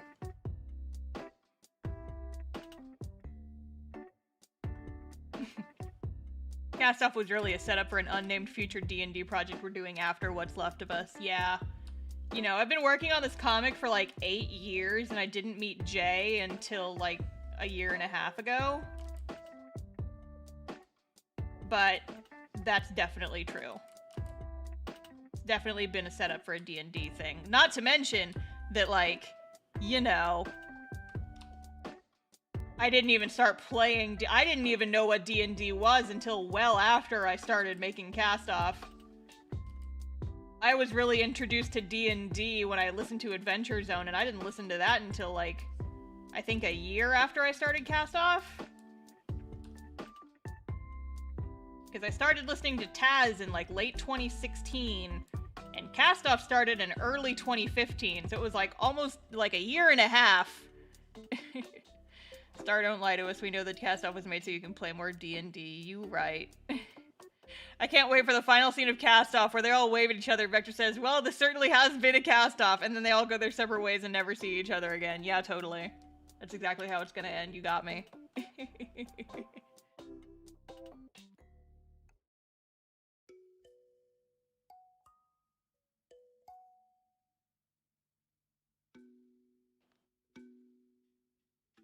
Except in dreams where I was just in your house. Must have had one of those before you met me and just didn't know that the weird noodle man was me. Yeah, Jay, you're like the Slender Man in my nightmares. Are you my sleep paralysis demon, Jay? That could be canon, because you do terrorize me in Dungeons and Dragons. Try to kill me constantly. How dare.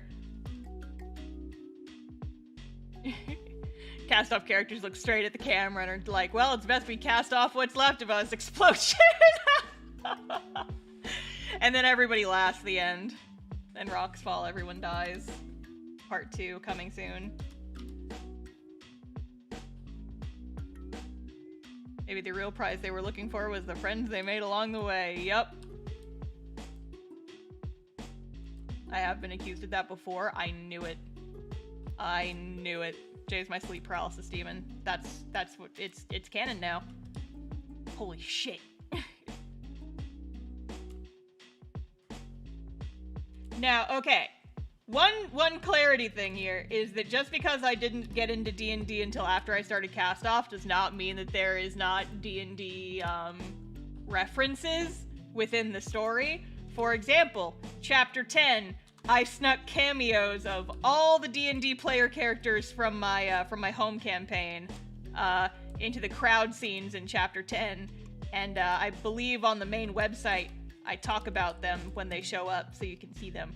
I also stuck in humanized versions of some of my tieflings in there, like Felix is in there and Zephyr is in there. I humanized them so you might not be able to recognize them because they're not like blue and pink, but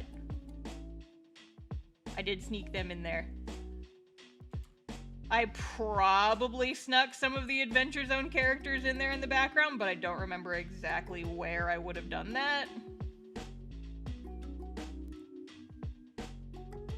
There are definitely some Critical Role games or some Critical Role characters that are hiding in the crowd shots in Chapter 10 too.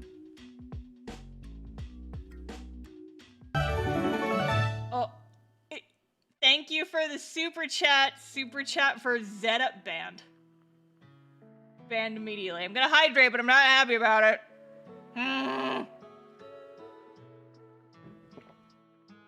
How dare you do this to me? Can't even be too upset, that's just the name of the first letter of his canonical name in Spanish. I'm gonna be grumpy about it though. Just keep messing up his name, it's not that hard, it's 4 fucking letters!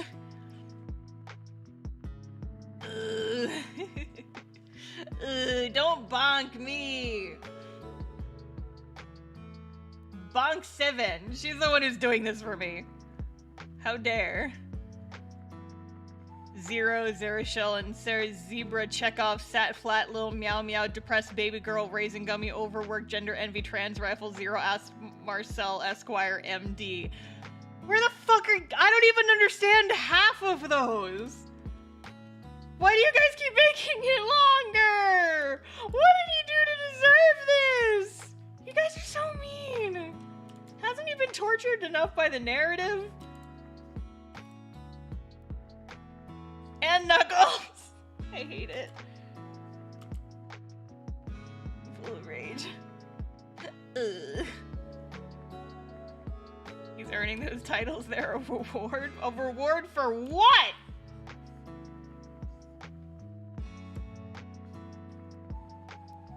Affectionate bullying. Oh yeah, like you guys do to me. Ugh. Stretch break! Everybody stretch break. Stretch break. Hey guys, it's that part of the stream where we inflict psychic damage on Star. You mean like every part of the stream? That every part of it?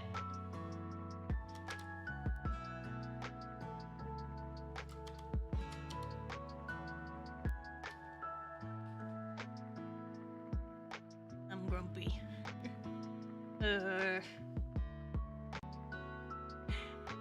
Hey guys, Jay's only 9 subscribers away from hitting 400. I just checked. Jay's only 9 subscribers away. You guys could be the person who pushes him over to 400 subscribers on YouTube's. What? Yeah! Everybody go follow Jay on YouTube. He's the DM of our D&D show, What's Left of Us, and we have our next session coming up this Friday. Don't push me, I'm gonna push him. I'm gonna push him.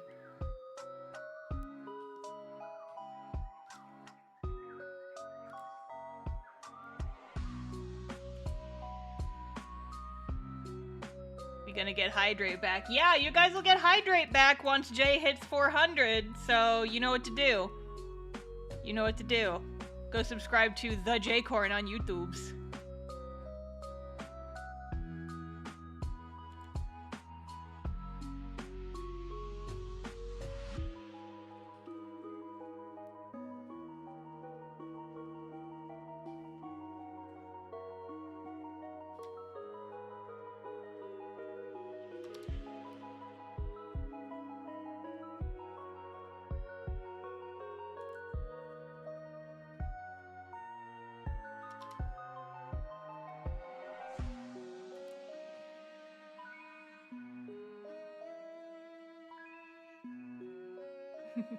Dry well, bots. No way 400 people like what I'd produce. Deal with it, Jay!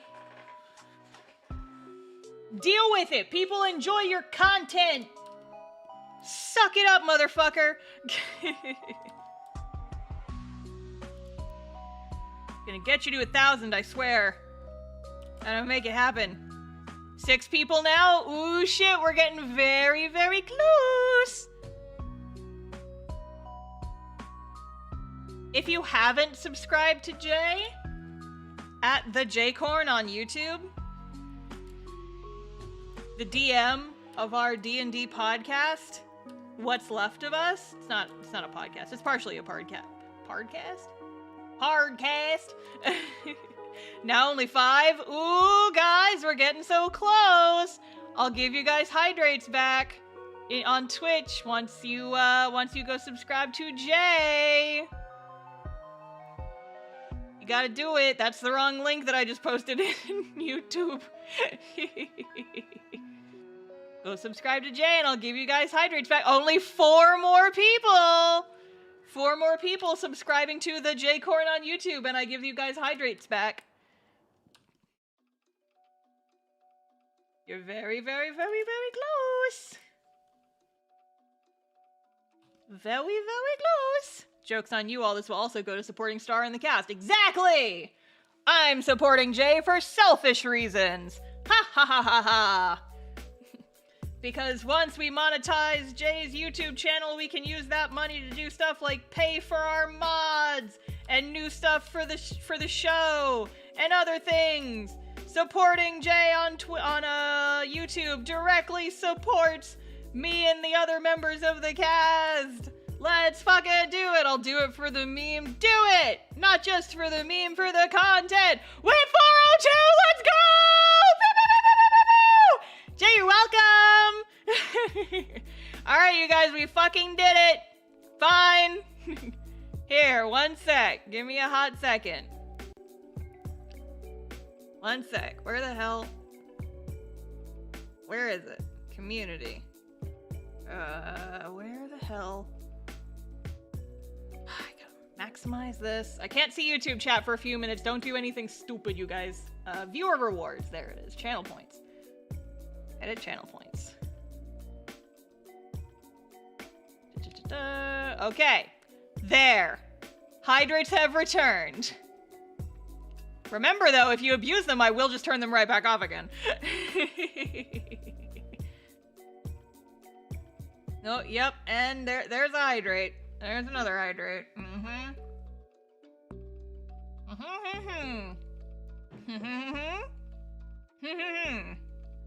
And there's fucking another one.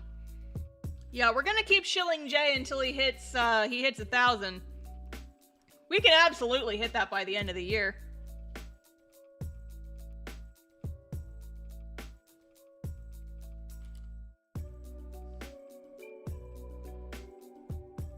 Just gotta keep shilling the D&D show. Gotta keep doing it. Keep doing the shit. Came as soon as I heard. Heard which? Abuse them so she turns them off and sets a higher bar. Yeah.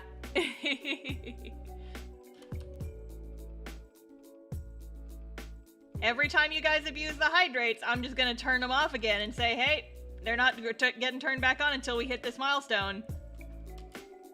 Using my powers for evil.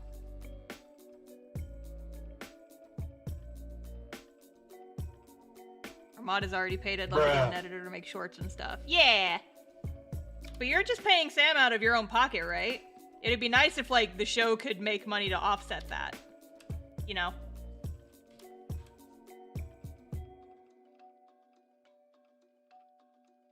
It's extortion. This is extortion, but I am here for it. It's not extortion. Maybe it is extortion, but it's extortion for a good cause, okay? You guys are the one bullying me by making me hydrate. So really, who's to blame here?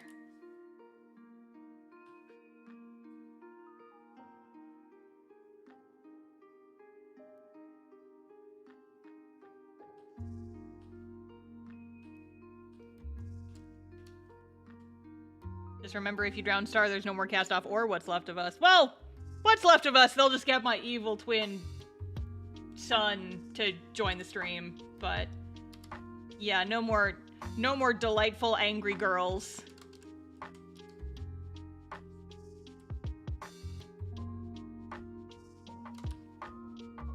No more Emery. Yeah, because I'm Star, and so my evil twin is Sun. Get it? Do you get it? Oh, hold on. I just got a Slack message from my people. 1 second. It's Tapas related. I gotta check this. I gotta check it.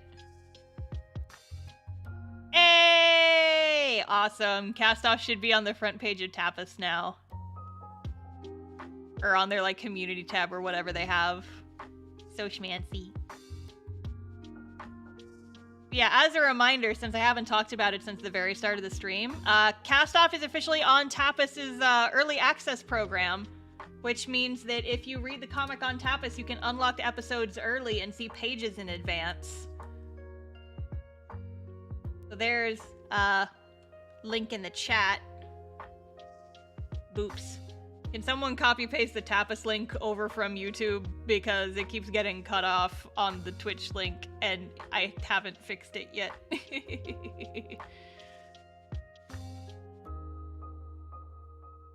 Got recommended your Storytime videos and haven't been able to stop watching them since. I've been rewatching a bunch of the Storytimes while working on drawing, and I'm doing it. I love it. Oh, thank you!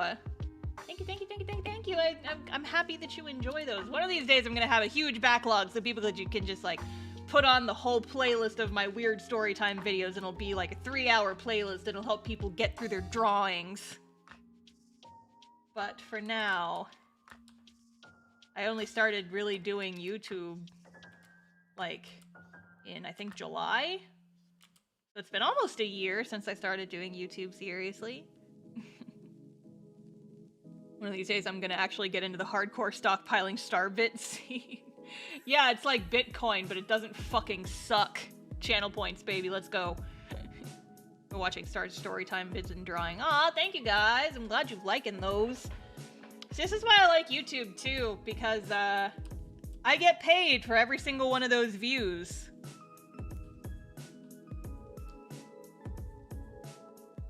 And so it's a way that you guys can help, like, you know, support me and the stuff that I make just by watching my videos. And it's neat. Uh-oh, more hydrates. Okay, now you guys, remember, you abuse the hydrates, I'm gonna turn them right back off.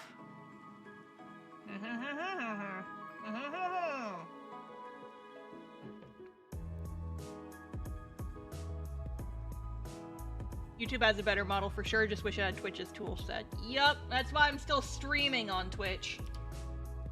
But I pretty much... Twitch has gone the way of Webtoon for me, where, like, people can watch me on Twitch if they prefer the platform, and I'm gonna use the tools to my advantage, but I don't really advertise it much anymore. It's like, if I'm gonna advertise, wow, catgirl mode! Meow! You know, like, nya. But yeah, it's like, if I advertise my stuff, I'm gonna advertise the YouTube. Because the YouTube will actually, you know, make me more money in the long run. But if people prefer Twitch, I do not hide the link to my Twitch. I also, honestly, I know that some people don't like that you have, like, an individual link for every single stream you do on YouTube. But I honestly really enjoy that. It makes things very convenient, especially if you make the waiting rooms ahead of time. You can say, hey, you can check the YouTube page and it'll tell you the exact time it starts in your time zone, which is very handy. Nya. Nya. I'm one of those cursed cat girls that has 4 ears. Oh god. I don't like this mouth.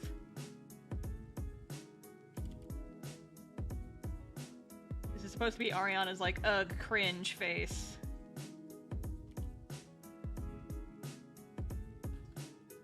I'll fuck around with it later. I'm curious what the 5,000 point sound effect is. I forget which one that is. Is that the Sholmes recital? I forget how much it costs.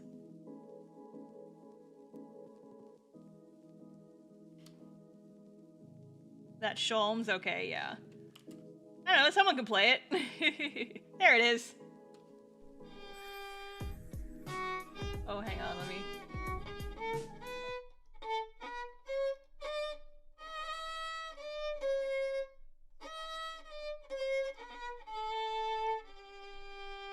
Thank you, Don. Alright, back to the music.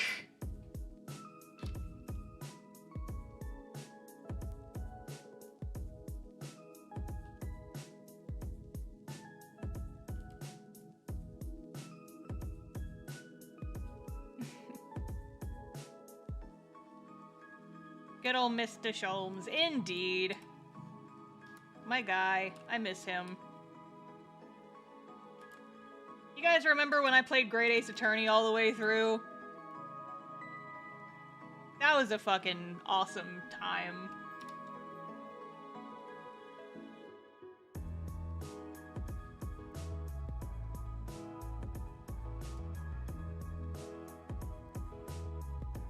Are you open for giving tips on webcomics? I started one but don't know if I'm doing a good job. Looks at the camera like I'm on The Office. Fun fact, friend. I've got an entire book for that. Someone put the link in the chat on YouTube, please. Thank you, Sly. I wrote literally an entire book that will teach you everything I know about making webcomics. And fun fact, if you have a little bit of patience and don't mind waiting a little bit, the second edition is going to be coming to Kickstarter within the next couple of weeks. That adds an extra, like, 60 pages of new content. So, there you go. 200 pages of all of my writing and drawing and webcomic making and marketing and stuff advice. You fucking ha. Why not both? Listen, I won't stop you if you want both. I'm just saying. There is a new version coming out. Wink.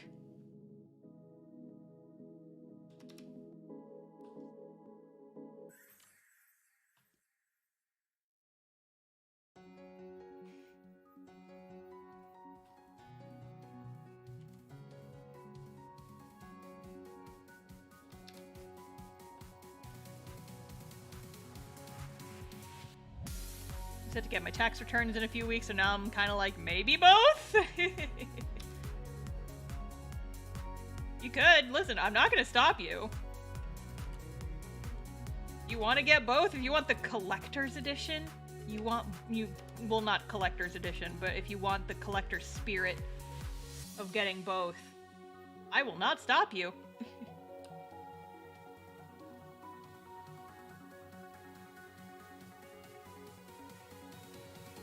Star cannot physically wink, side effect of the scurvy, so she has to say wink now.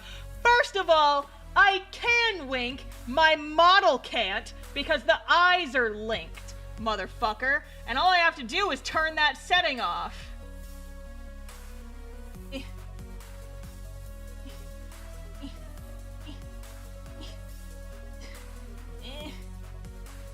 fuck? There.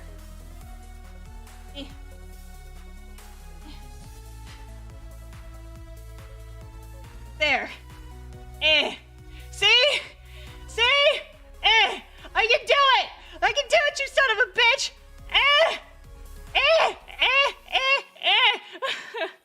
Damn it! There, see?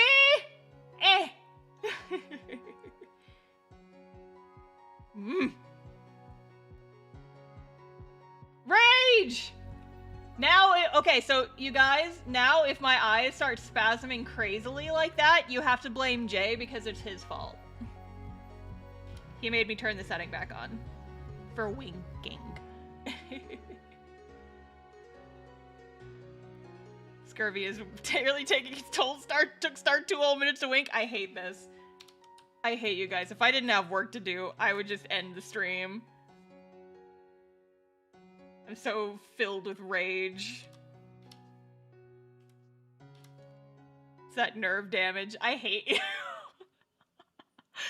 I am burning. There's fire in my home. I am on fire. Scurvy is like Zara's flat ass and the Rukia plushie. Okay, now you're just shoving references together that don't even make any sense. Well, she was hit by a truck. I hate this. I hate all of you. I cast spell of shut the fuck up.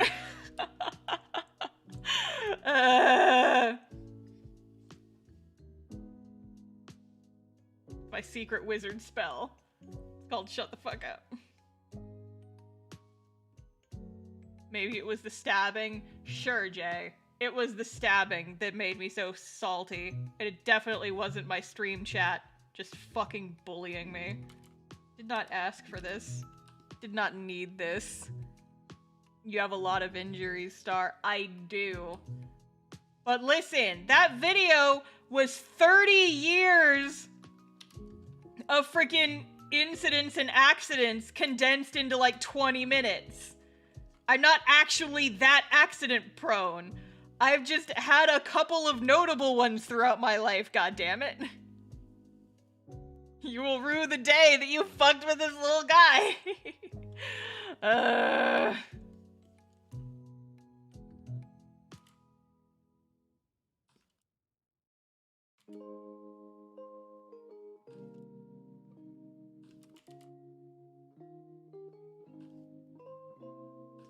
Okay, here's the thing, you guys. Here's the cast spell upon you. Shut the fuck up.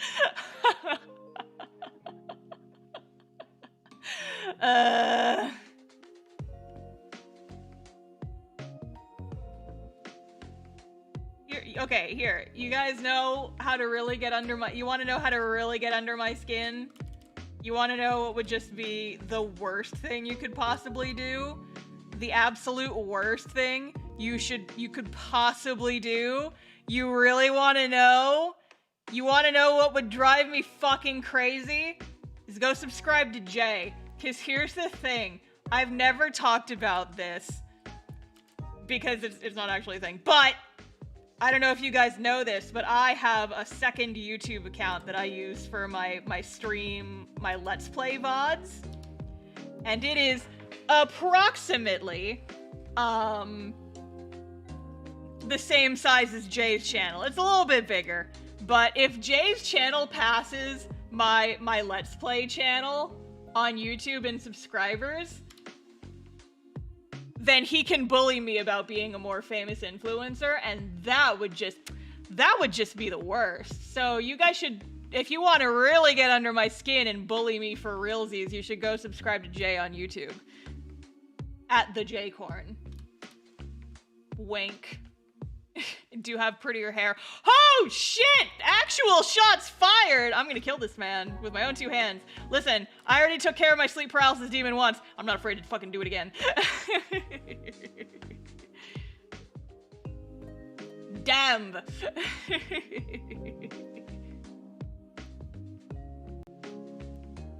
He's at 403. I think my Let's Play account is at 589.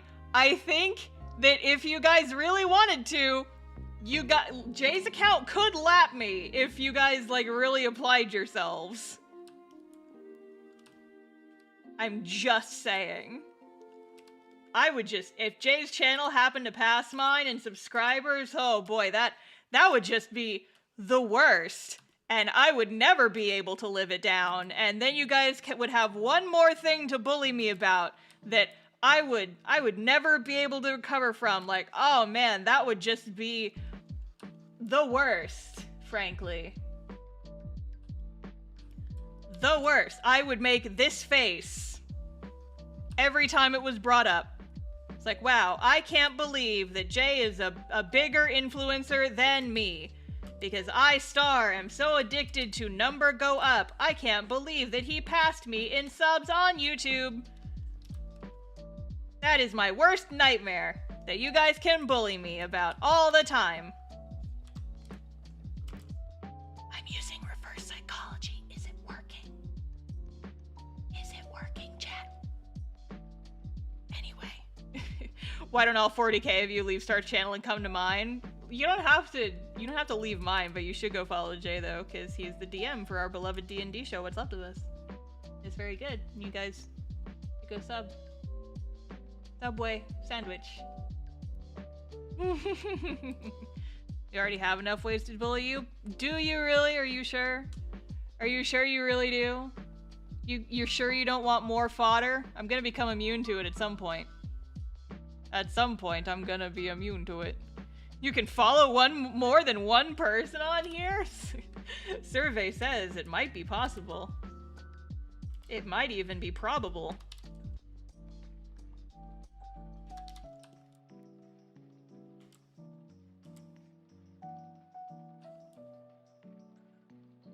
I thought it was like a Twitch Prime sub. No, fun fact, you can enjoy more than one YouTuber. I know, it's a incredibly hot, spicy take, but it is true.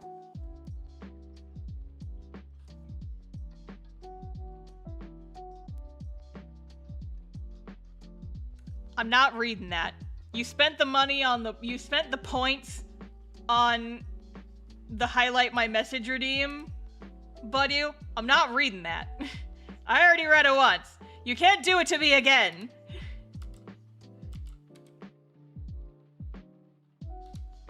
God damn it.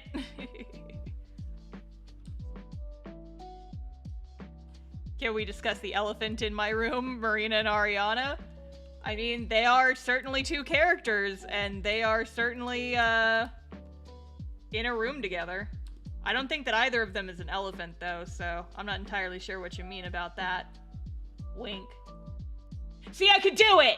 I can do it! I can wink, damn you! Where's my fucking water?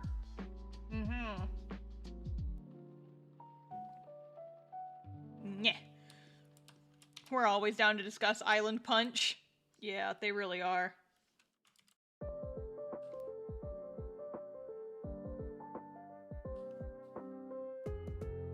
They're not elephants, they're roommates. Oh gods, they're roommates. By the way, don't look at clips and quotes right— what are you guys doing in there? What are you guys doing in the Discord? I hate it. I'm not gonna watch it yet, but I hate it.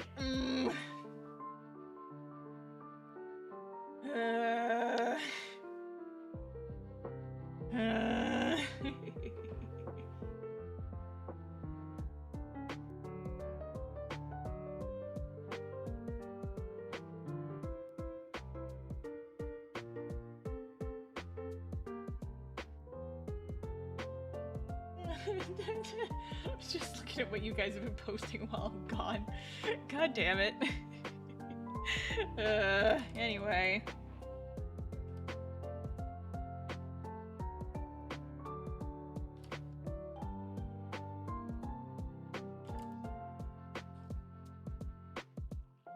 We love you, Star. Oh yeah, this is definitely love that I'm feeling.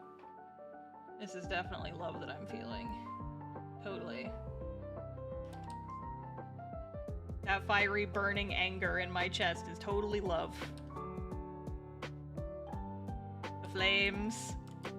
The flames.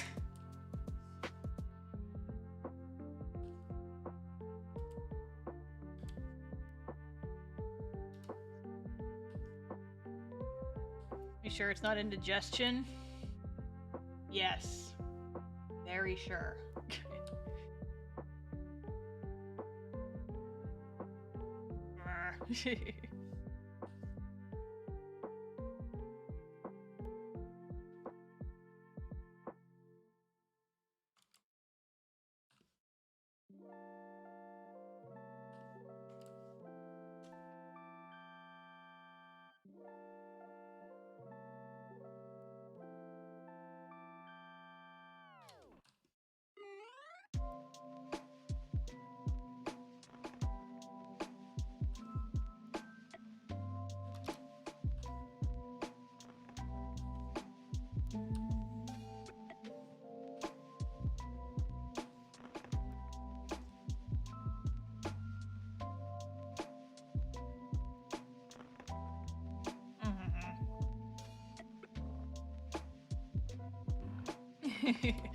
Ariana talking to Rory on the phone, and they were roommates, Frankie. Oh my god, they were roommates.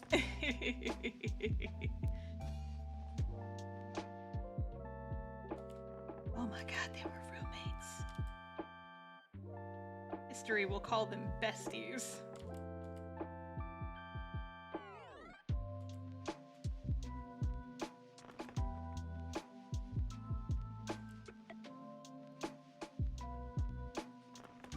Close friends, besties, however that song goes.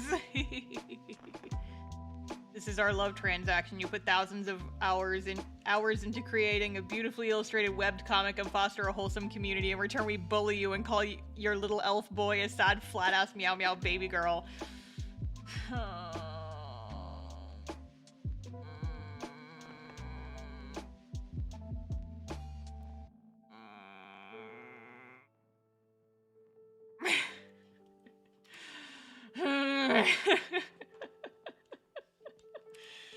Price of fame. Yeah, this is the price I pay for, like, fostering a community.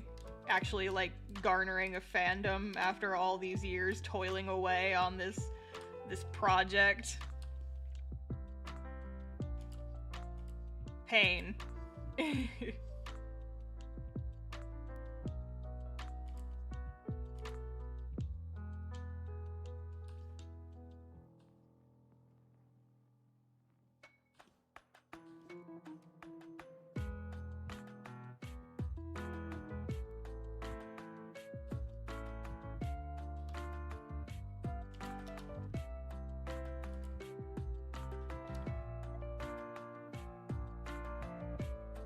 That my readers just love bullying me so much. Like, what have I even done to deserve this, really? Aside from grant you all hours of entertainment, 3 to 5 hours, depending on how long it takes you to read the whole thing. And considering that I've been working on this comic for 8 years as of next month, it will be 8 years next month that I've been working on this comic, and people say, it's like, yeah, I read the whole thing in one night, and that pains me a little bit. Thanks for reading it, but God, the simple fact that 8 years of my life can be read in a couple of hours kind of pains me. Curse of comic artistry, I suppose. Thank you for reading my webcomic.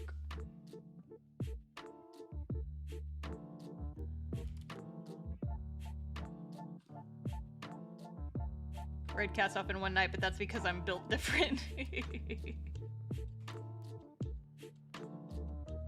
I mean, it's almost 700 pages by now. And people are like, yeah, I read the whole thing in like 3 hours. And I'm like, Jiminy Christmas!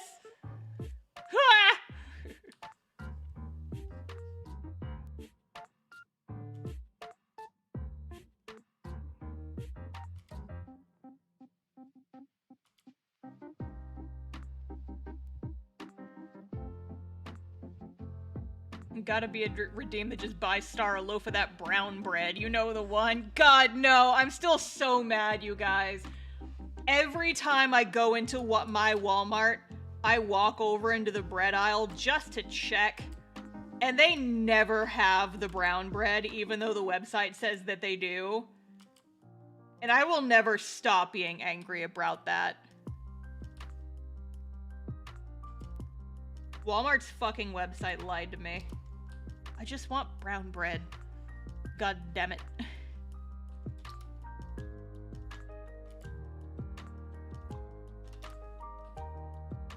I check my grocery store too now, just in case. Oh my god. The cult of brown bread. Fucking Bees Lake phylactery brown bread. I've apparently stumped a couple of people in my comment section, because people are watching like my food service video and they're like, what the hell rhymes with Bees Lake phylactery? And I'm like, you just gotta say it out loud. Say it out loud a few times.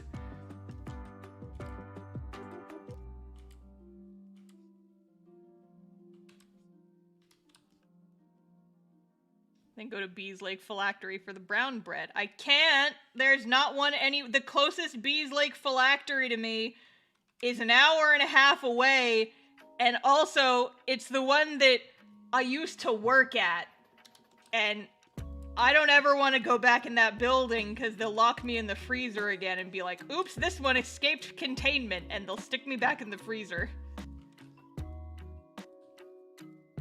You can buy canned brown bread on Amazon. Canned bread? In a can? That just seems like a waste of aluminum. IMHO.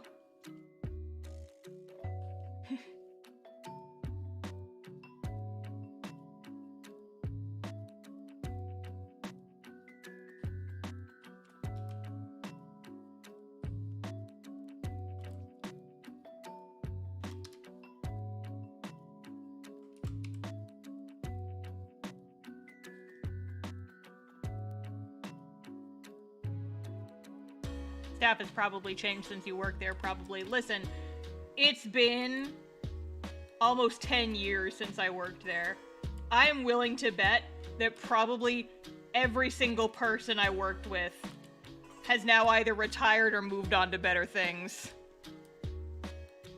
I still don't like that place. It's just out of principle at this point. Was not worth the $9 an hour I got paid in 2014. Yeesh. That job gave me mental breakdowns. I literally went into the freezer to cry a few times. Once I did it right in front of a manager. Because it was in the middle of, like, the Mother's Day lunch, like, brunch rush. And the tickets were coming in faster than I could fill them, and we had a manager up front who was shouting out, it's like, okay, we have a 30-minute wait time for cheesecake, 35-minute wait, 40-minute wait, and he just kept shouting it, like, every couple of minutes, and I just went, and I'm like, can someone else plate the cheesecake for a couple of minutes? I'm about to have a panic attack, and I need to go and be in a cold place for a few minutes. They stopped shouting. I told them, I like straight up told my managers, like, hey, someone else plate for a couple minutes. I'm gonna go stand in the freezer and cry for a few minutes. Someone else do this. And they stopped shouting out the wait time after that. I think I made them feel bad. And I'm like, yeah, good. I'm not getting paid enough for this bullshit. Bye.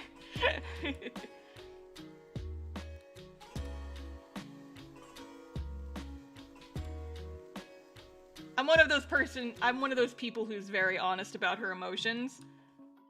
I don't hide when I'm struggling. If I'm struggling and the people who are causing it are like right there, I'm gonna tell them, hey, I'm not having a good time here. I'm gonna go cry, and when I come back, I'm gonna be better, but I am not having a good time here, and if there is a way that we can fix that, that would be spectacular.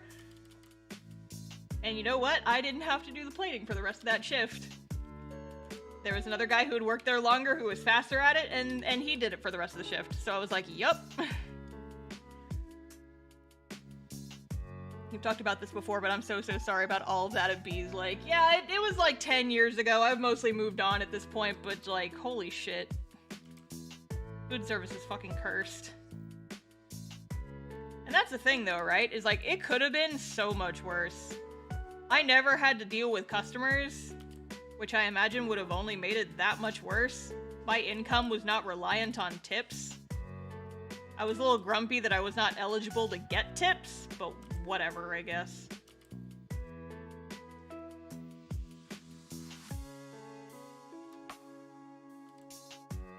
Could have been worse. Glad I don't work there anymore. Both of those sentences can be true. When's your next vid? Probably next Monday. I should be able to get it done. I've already got the script done. Because it just, like, I sat down with my laptop, I think Saturday night, because we didn't have D&D, and so I just sat down on my comfy chair with my laptop, and just a script appeared. I, like, blacked out for a couple hours, and the script just happened. So, I try to do an episode every other week. Try to do a video every other week, just because, like, scripting is honestly the longest part of those videos. But I mean, it's not like I'm doing video essays or anything. I don't have to do research or anything. It's just like talking about weird life stories, so I just gotta remember shit. But because you asked, I'll go ahead and tell you what it's gonna be about. Next video is a story about the time I'm calling it like my what were the words exactly that I used in the script? My creepiest commission ever. So I have my weirdest commission ever story, which is the Rukia plushie story that was like my very first art story time video that I made. This one is my creepiest commission ever.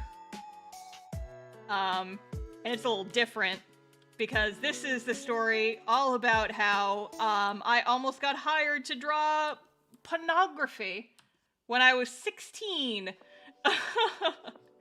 You will note the use of the word almost.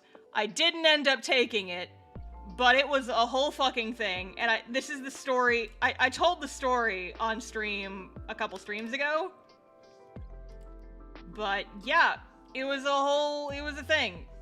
It was a thing that happened, and it was really awkward and weird. So, I'm making a video about it. It's probably going to be on the shorter side because there's not much substance to the story. But, you know, shorter videos can still do well. My Game Boy video is on the shorter side. It's only about 10 minutes. Just means it'll be less time to edit. Yeehaw.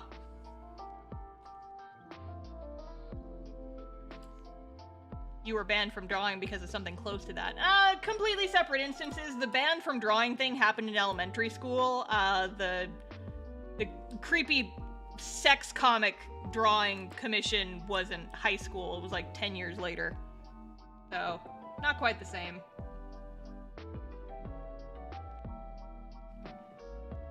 But yeah, I'm just a little bit bummed, because, like, the bad commission stories are always my favorite ones to listen to, like, when other people make them. But I don't have that many bad commission stories, because I don't take commissions very often. And even if I do take commissions, if it's sus, I just don't do it. Right? I've got a whole form that people have to fill out before they can even talk to me. Which, by the way, if you take commissions, you should absolutely be using some form of, like, Google form or something. Don't let people waste your time by going back and forth about prices and everything, and then they just end up ghosting you. With my commission form, all of my prices and all my terms and conditions are right there in the form, and people have to fill out the form in its entirety. That includes getting reference images, getting exactly, like, a good idea of what they want. All in the thing. All at once. Before it even reaches me. So, like, I don't even start talking to people until they've filled out the form in its entirety, and in order to get to that stage, they have to, like, go through and see my prices and decide if I'm actually, like, within their budget and stuff. It just saves me so much time not having to talk directly to people unless they have actually already committed to, yes, I understand your prices, I still want to commission, here's all the reference material. I basically make the commissioner do all the work before I even start talking to them. And it saves me so much goddamn time.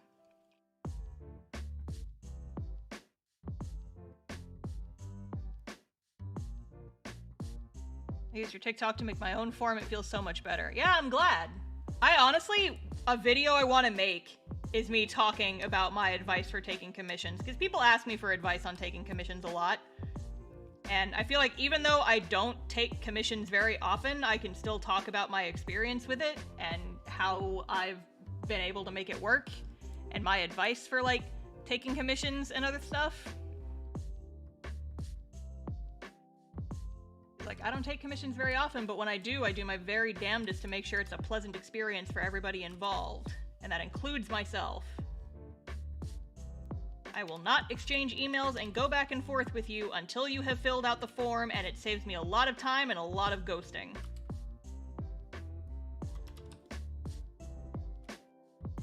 Another thing that...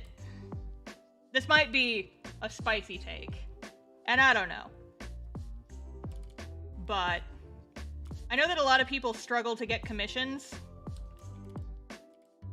Especially, like, newer artists who are, like, just starting to take commissions. And honestly, whenever someone asks me, it's like, how can I get commissions? Where can I, like, post to get commissions? I always kind of, like, whinge just a little bit, because... I mean, I understand if people are doing, like, emergency commissions and they don't have time for this, right? But honestly, I've been able to maintain, like, a steady flow. It's like, when I want to take commissions, when I have time to open commissions, I can get commissions. I sound so entitled saying it like that, and I realize that now as it's coming out of my mouth, and bleh, I'm so sorry, but, like, honestly, it works for me, and I'm able to get those commissions because I have a community already built up around my art. I have a community of people who like my art that I've built up over years and years and years. And that community is very supportive, and usually when I open commissions, they are down to commission me.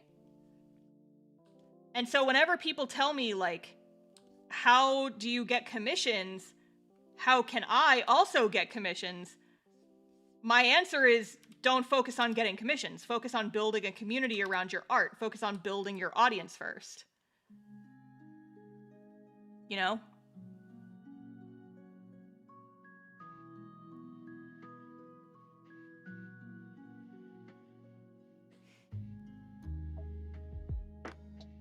But yeah, I understand that that sounds like a little bit entitled. So it's just like, commissions have never been my focus. And so I understand that I'm coming from a position of like someone who is privileged enough to like have a big audience and not have to worry about taking commissions all the time, but like whenever people ask me for advice on commissions, like that's all I can tell you. Is it like I get commissions when they're open because I have that community of people who want to commission me. And if you're just searching for commissions just to get commissions, it's like the same thing with marketing original characters, right? People want to form like a connection, an emotional connection, some form of connection, right?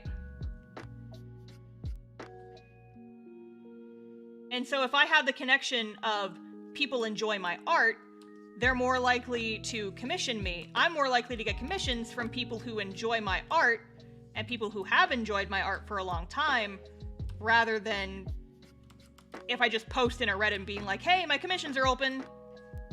Those people don't know me. They don't know my art. I mean, they can look at it and see it, sure, but they don't know me. And so I feel like they're less likely to commission me. And I don't know, maybe all this is spicy takes.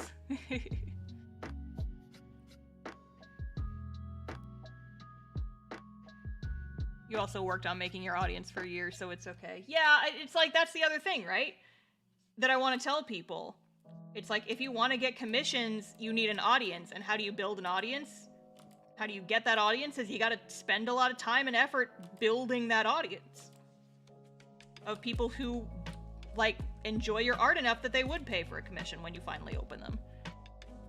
With me especially, with me in particular, there's also, like, definitely a supply and demand thing. And, like, FOMO that kind of factors into it, because my commissions are open so infrequently that when they are open, I feel like some people are more likely to try and snag a commission just because I open commissions, like, what, every 2 years?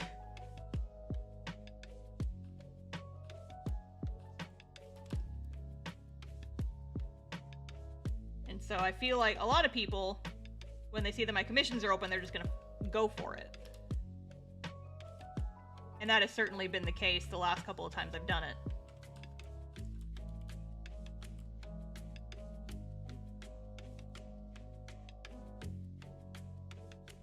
Ugh, this angle is so fucking hard to draw.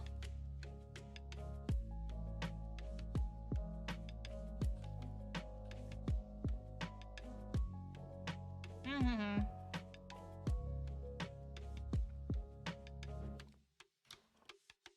I'm secretly borrowing several people's communities just to get eyes on my stuff, stars included. Yeah, well, I'm not paying you to moderate for me, so I don't mind you doing that.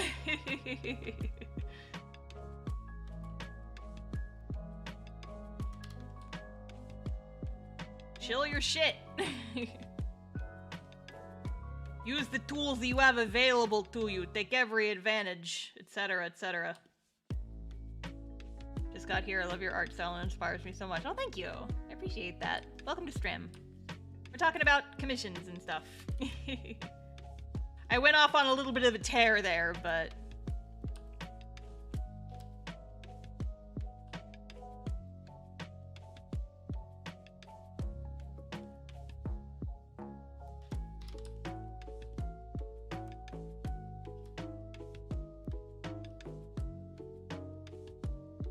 I'm one of those introverts who has a handful of topics that she will just go off on, and then you can't get me to shut up.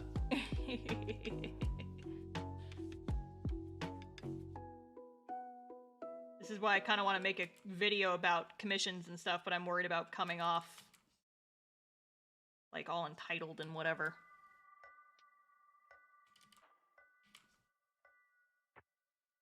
Who is your best commissioner? I'm not sure if I have, like, a favorite, because, again, I don't take commissions very often. But people who provide me with very good references are my favorite. People who pay in a timely manner are my favorite. People who describe exactly what they want are my favorite.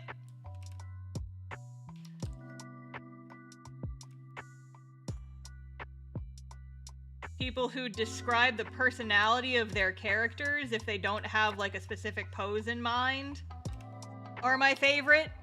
A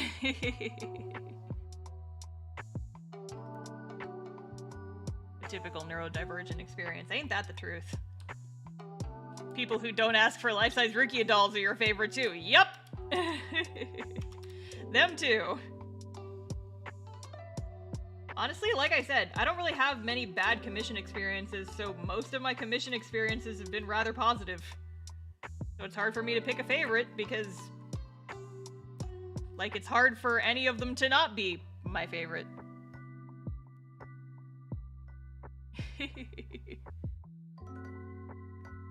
I'm 100% not Star's favorite. You haven't commissioned me yet, you nerd! I'm not expecting you to. Pay no attention to the J behind the curtain. Oh my god, who the fuck is this Jason Smithson person? Who the fuck is that? Some weird cryptids in my chat. Weird.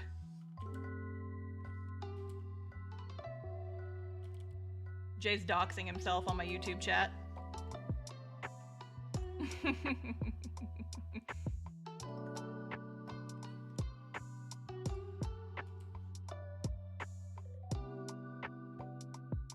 Not even my last name anymore. Whoop! Oops, outdated doxing. Except I know she was a little annoyed with drawing all the flowers for Barry. Honestly, I think when I was drawing that one, I just zoned out. Wow, the void.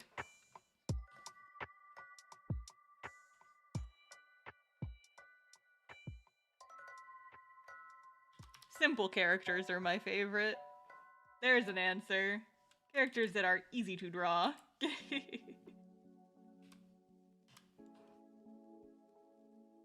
Thing is, if I had more time, if I had a clone of myself, I probably would take commissions more frequently. It's just that the unfortunate reality is that my time is ultimately better spent elsewhere. And I made a TikTok about it in the past, but it's one of those odd situations where I like the pose, I like the face better after I ink it. It's usually the opposite. Whatever. Also, I have to fix this because the eye tangent is bothering me now.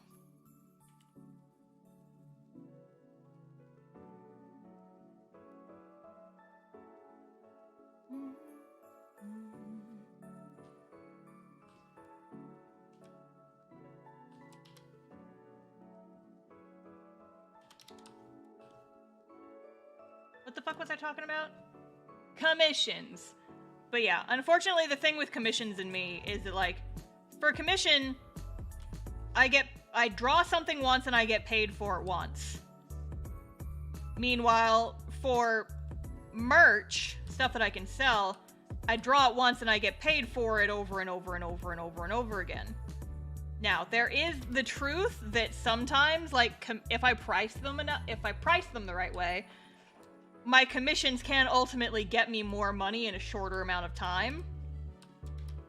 And sometimes I've even had commissions make me more money than certain merch items because the merch items just don't sell as well.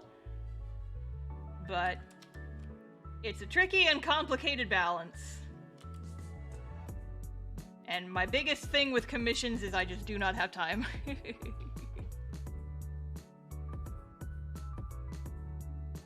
Merch also has a bigger install cost. Yeah, that's true.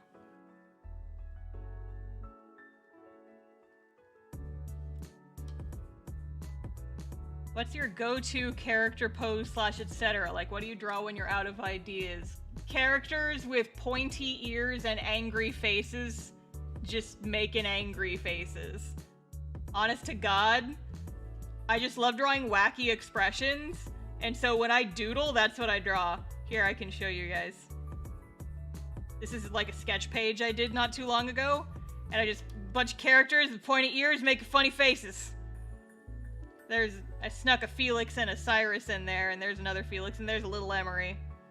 And this is Emery if she was nice, kind of, sort of. There's another Felix. And I don't know who the fuck this punk is.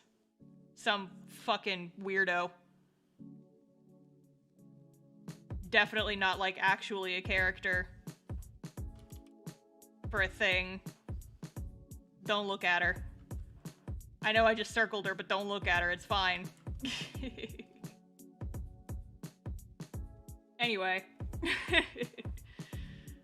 That's literally what I draw. Is I just draw a bunch of, like, random characters making funny faces. A lot of them have pointy ears because I like drawing characters with pointy ears. And I just slap a gradient map on top of them and I post them to Twitter. That's what I draw. Uh-oh. Uh-oh. Uh-oh. Uh-oh. Who is that? I wonder. I'm gonna break Emery by making her become nice. Just give her a flashback, honestly. Flashback Emery would be like, you know, before the fucking-ing. She'd be nicer. She'd still be a little bit of a prick because, you know, rich, spoiled noble, but... she'd be nicer than she currently is.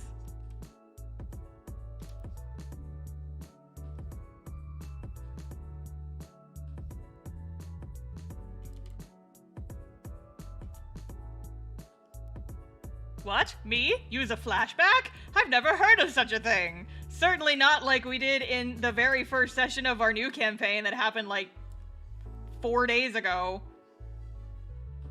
Never happened before ever in our lives.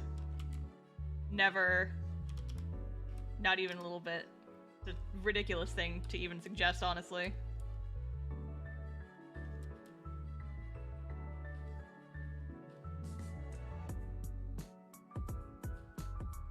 A new Blorbo? Who indeed? Who the fuck is that? Who the fuck is that? Alright, here. I don't wanna lead you guys on too much, because I feel like that's mean. I feel like that's mean if I drag you on too much. This is kind of sort of concept art for a character, but it's not anybody from Castoff, and it's not a D&D character. I haven't solidified her design. But do you guys know that... I've talked about it in the past, my lesbian vampire roommate rom-com Twitch streamer comedy comic that I want to make someday.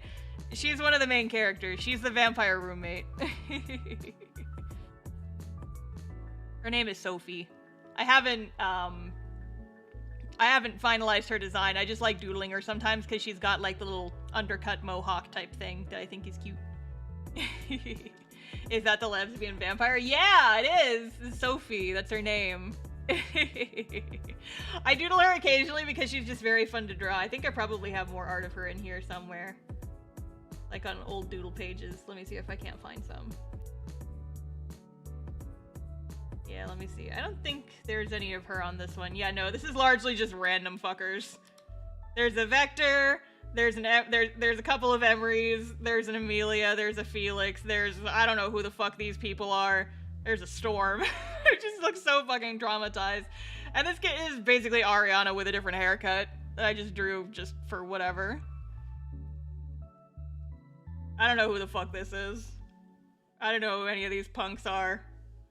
Sometimes you just gotta draw a cute bunny girl, okay? What else?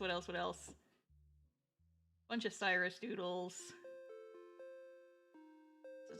Yeah, it's been a while since I've drawn Sophie, I think. Yeah, I'm not seeing any more recent ones in here. A lot of these are really old.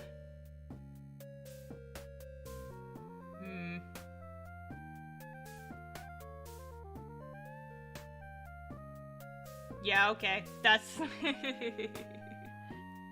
yeah, this is Emery channeling her, her punk student, like, ora! kind of face from... Just gonna have Emery accidentally inhale a bit of Wrathgirther and get her high. Oh no! But no, that's actually relevant. This is the face that she makes when she's about to firebolt Wrathgirther. It's like, oh yeah, you think you can outrun a volcano? I'm gonna enjoy the shit out of this. Better run fast.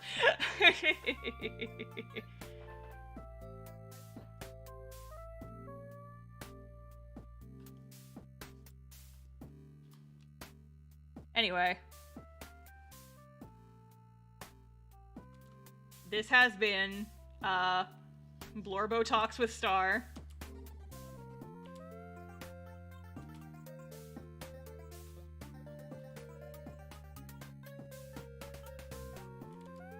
So, challenge mode for you guys is, you gotta guess what Ariana and Marina are talking about in this scene. They're having a little heart-to-heart about something. I don't know what. But they're talking about something. I don't know what. It's not like I wrote it or anything. Are they having the gay talk? Who can say? I'm mostly watching What's Left of Us just to see how Rethgerther pisses Emery off and how much. Amazing. I think you might be... You're gonna have fun with the next couple of episodes, I suppose I can say.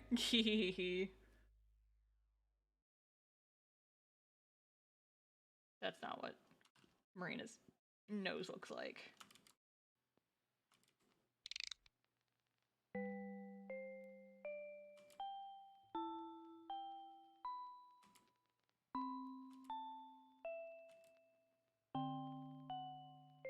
Either it's the gay doc talk or drama dumping.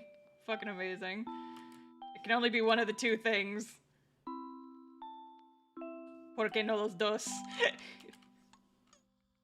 Gay trauma dumping.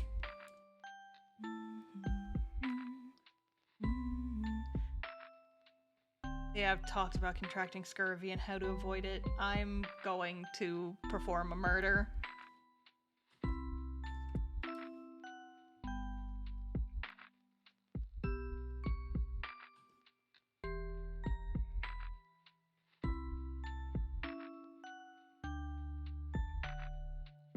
The other interactions are fun, but Rethgerther and Emery are my two favorite characters. My girl's your favorite! They are a very fun duo, I will admit. I've been having a lot of fun with their interactions. I'm very excited for the next couple sessions to see if maybe their shit evolves a little bit. Because character growth and shit's happening, and wow! Character interactions, am I right? Wowza. Love D&D.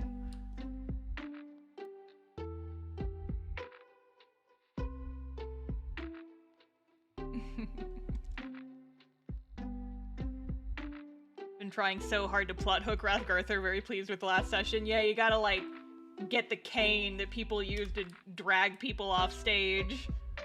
Just gotta snag her with it. And I think you succeeded last session, because dang, we got some shit. Love D&D, let's go D&D. Hit a crit, let's go, let's go!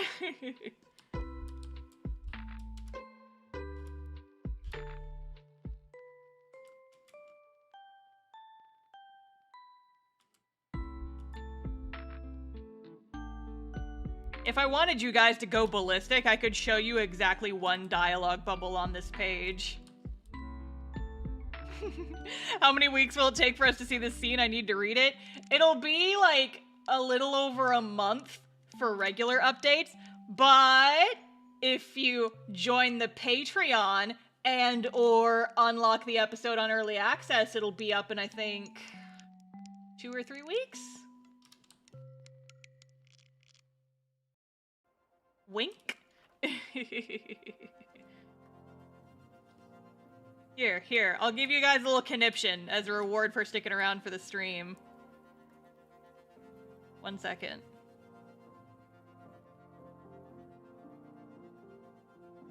Ho-ho? 1 dialogue bubble? Okay, it's gone. You guys don't get to see the rest.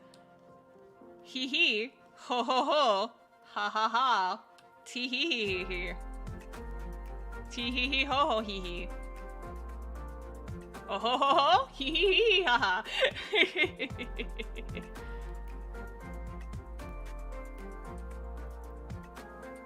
Can I ask you something? Are you single? Are you single and ready to mingle? Do you like me? Check yes or no. Anyway, if you guys want to see this page super early, you can join the Patreon. Can't believe Arya's gonna propose in this chapter. Oh my god. That's gay, though. That's gay, though. Oh my god. LGBTQ plus in my webbed comic? Wow! What?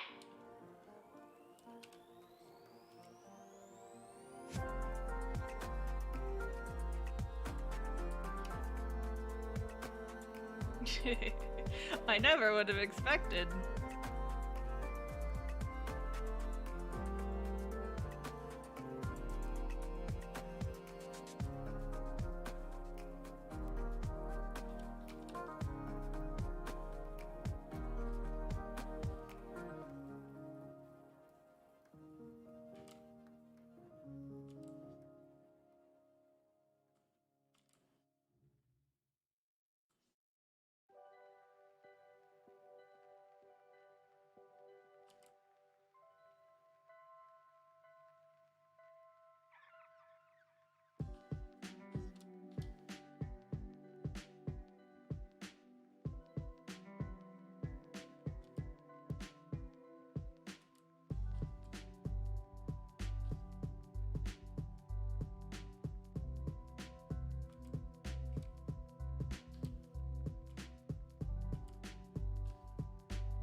She talking about something. Oh, missed a spot.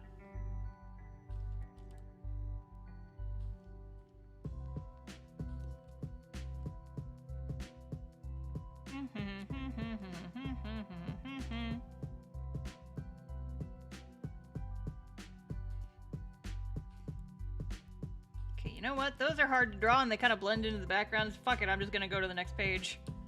Fuck it, I'm just gonna go to the next page. Fuck it all! I'm on track to ink 4 whole dang pages in one day. Wow. Wow, wow, wow.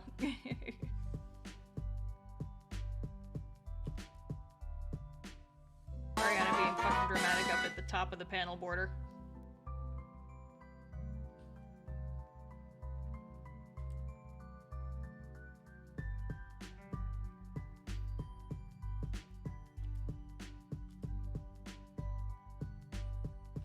Hair covering her eyes because she's talking about some shady shit, probably. Who knows?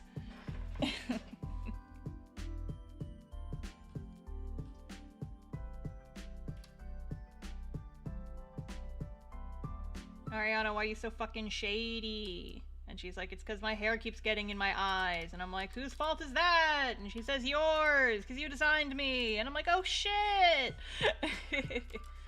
Oh my god.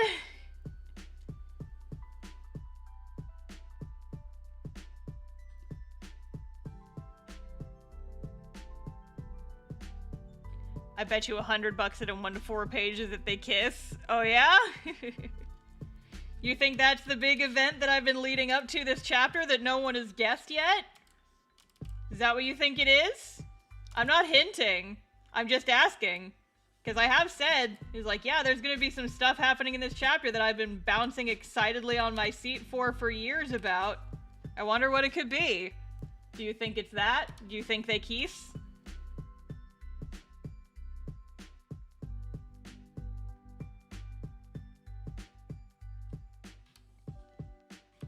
I'm not going to say anything. I'm just gonna keep drawing my little comics.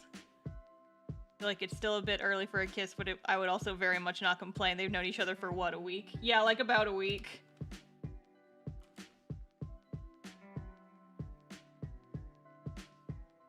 Because there was a little bit of a time skip earlier in this chapter, but it was only like a week. Like approximately like 5, 6, 7 days-ish. Hydrate? Okay. Basically out of water, though.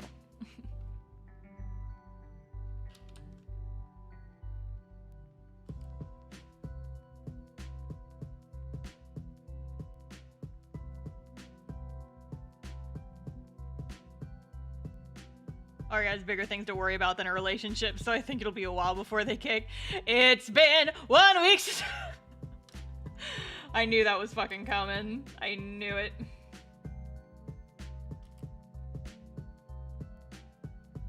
It's been... Hydrate? Ah, jeez.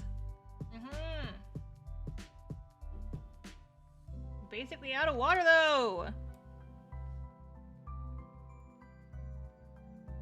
Stop it! I don't want to go get more water. I'm busy.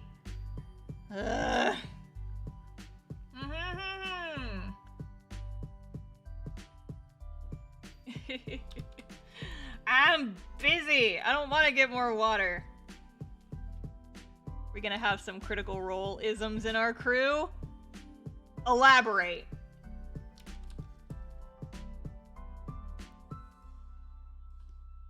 Elaborate what you mean, Acorn Man. Because I'm not exactly sure what you're referring to. Is that the D&D crew or the Castoff crew? What critical role isms? I gotta know now. Now I'm curious.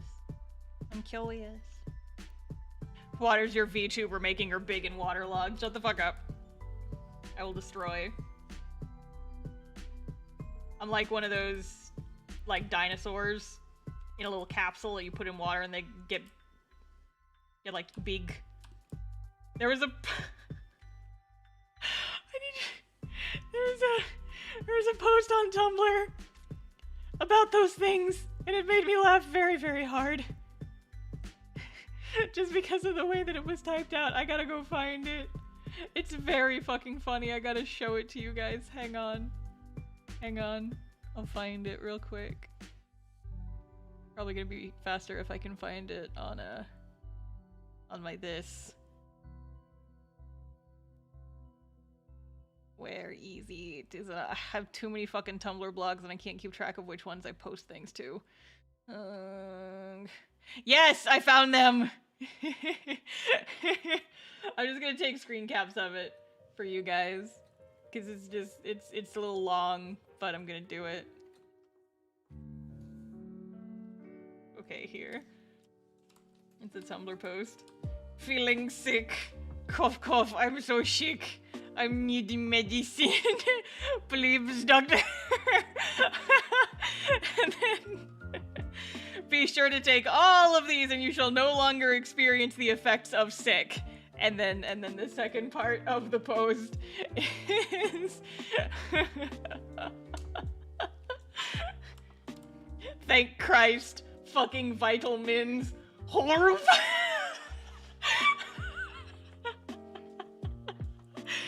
It's so stupid, but the way it's worded just makes me laugh so fucking much.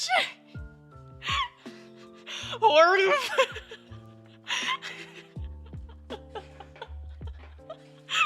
Words you can hear. Exactly. Exactly. It gives me the giggles. Horrible. Fucking vitamins. Exactly. It's my favorite.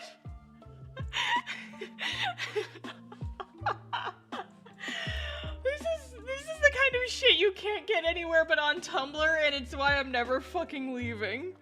Horm. Fucking vitamins. I'm dying. It's the best shit. So now you guys know the magic words to kill me is fucking vitamins. Horm. Oh, heck, Technoblade never dies. Thank you for the super chat. I appreciate it. Thank Christ, fucking super chat.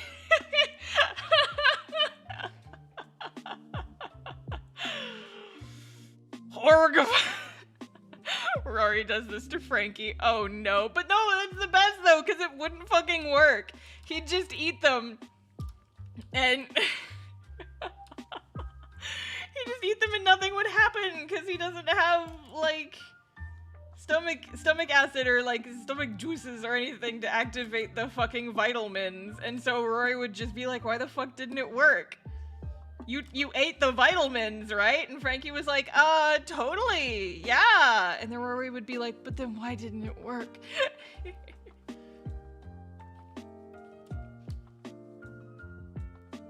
Fucking vitamins. You just hear a couple clanks, yup. You shake him and you can hear the fucking vitamins jostling around in there. He's like, ka-chok, ka-chok, ka-chok, ka-chok.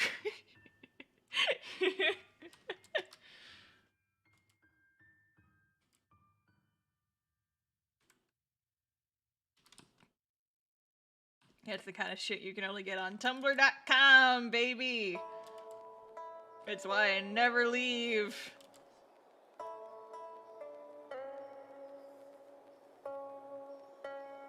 I'm pretty sure there's an article on someone who actually did eat those things thinking they were their meds. Oh no. Oh no. Fucking rip. Wouldn't Frankie then have a couple of dinos inside of him bopping around? Yeah, but like they wouldn't even break out of the capsule. They'd still be inside of the vitamins capsule. And so you could just hear them rattling around. It's like real quiet and everyone else is like trying to go to sleep and Frankie just like rolls over a little bit and you just hear the noise and it's too loud for him to shake it off. You're like, what? No, that wasn't anything. And they're like, Frankie, why the fuck do you sound like you're full of like beans? And he's like, I'm not full of beans! It echoes inside him. Exactly, exactly, exactly. It's so cursed.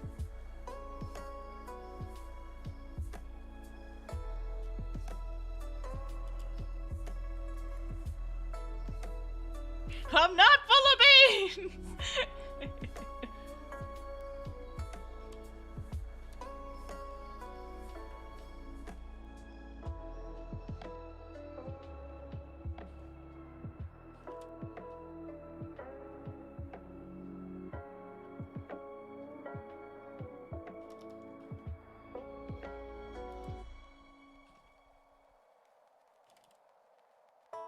Oh, stretch break, stretch break, break stretch, stretch break, stretch break, stretch break.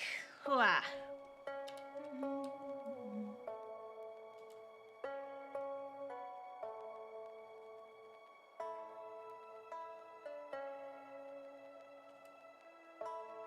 I will say, this stream has been a little bit of an interesting anomaly because for quite a while now, the Twitch chat and the stream chat have been, like, mostly on the same, like, very similar viewer numbers. Usually YouTube, like, is way higher than Twitch, but they've been pretty equal today. Which is interesting. Interessante.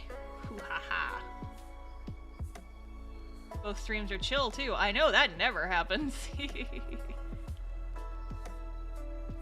Fucking vitamins. This is chill? Yeah.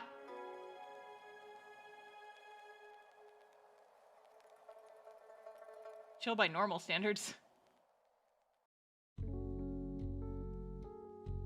YouTube chat is typically insane, yeah. Because YouTube doesn't know how to act sometimes, but you guys are being good today for the most part. Including the bit where you were getting bullied. Listen, that just happens every time, okay?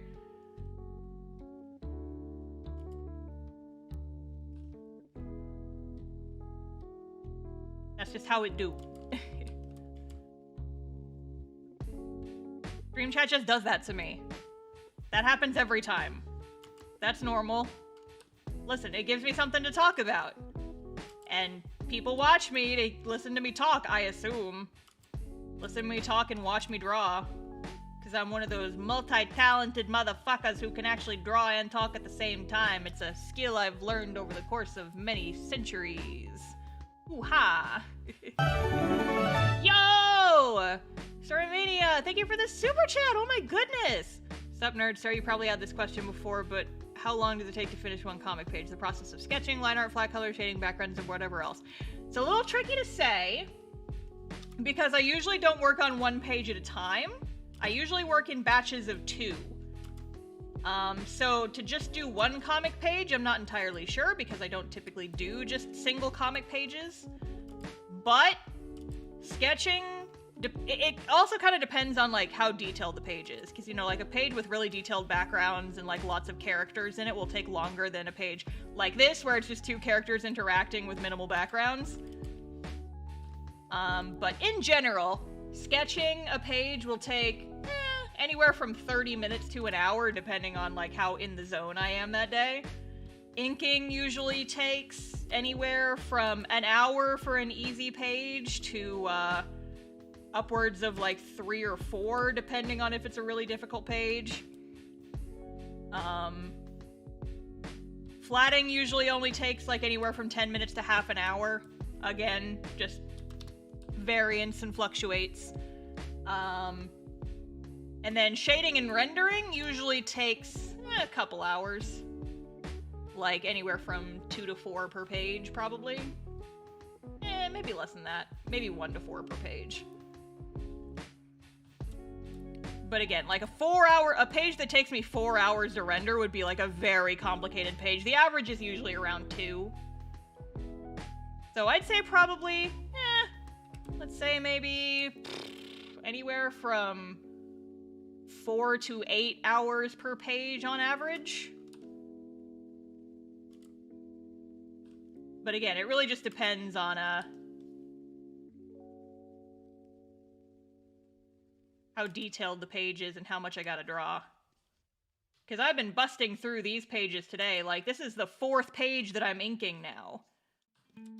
All in one stream, because these pages were relatively simple. They didn't have a whole lot of backgrounds for me to ink. There's mostly just like 2 or 3 characters on the page together, so I'm not having to ink like 5 characters in every single panel.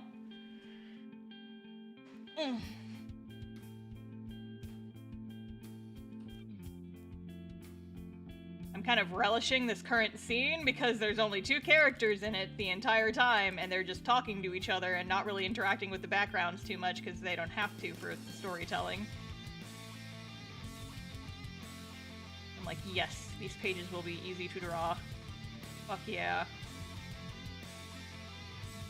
Like, there are some backgrounds, but they were simple enough that I didn't even have to bust out my 3D models to ink them. Or to, like, draw them. I just fucking drew them from scratch, and I'm like, that never happens. Awesome. I love characters just being in a place for, like, 1 panel at a time, and I don't have to worry about the perspective and keeping things consistent on every single panel, because they're just walking. I forgot to draw Marina's little messenger bag. Oops. Oops.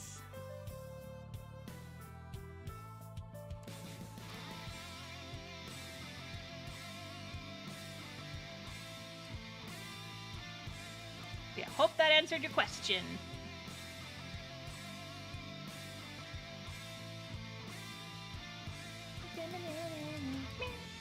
Oh, wrong part of the song. Oops. Thank you for your wisdom. You're welcome. Thank you for the super chat. I appreciate it.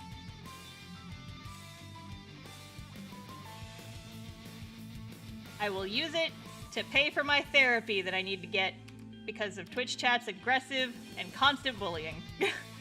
No, I'm kidding.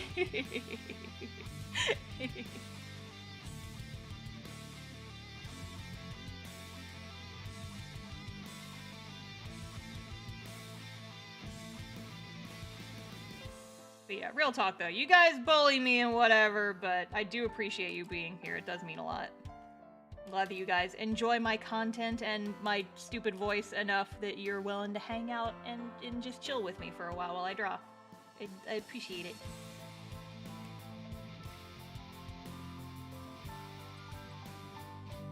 Someone say stupid voices. Uh-oh, why do I know what's coming?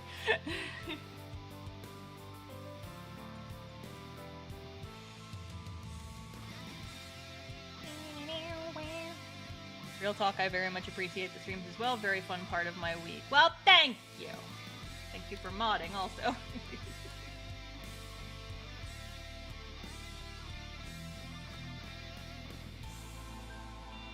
It's almost the end of stream, but it's been a while since we heard the Van Zeek's voice from you. Here, I'll give you a little teaser of the Van Zeek's voice, motherfucking stupid-ass vampire.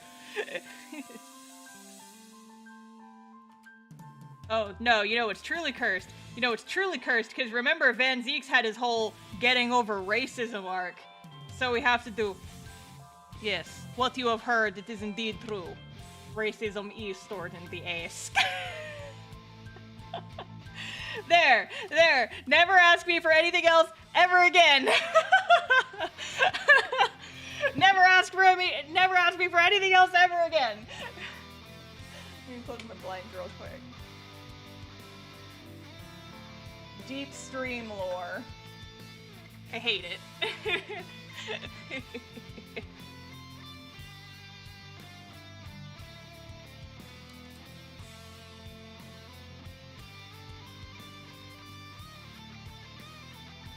Look at these girls having a conversation. I feel like Ariana's anatomy here is a little wacky, though.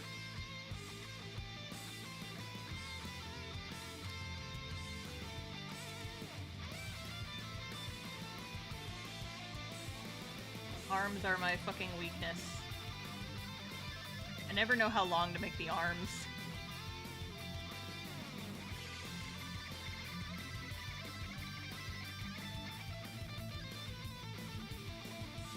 And then, oh, there's something in this panel. I don't know what. Oh god. My learned Nipponese friend. I would like to prosecute, but I am dummy thick and the clap of my ass cheeks makes me say racist things. Oh god. There, never ask me for anything else ever again. I did it. I just remember when we finally got a cutscene with his voice in it and he didn't have that accent, and I was just like, dude, where's your accent? What the fuck?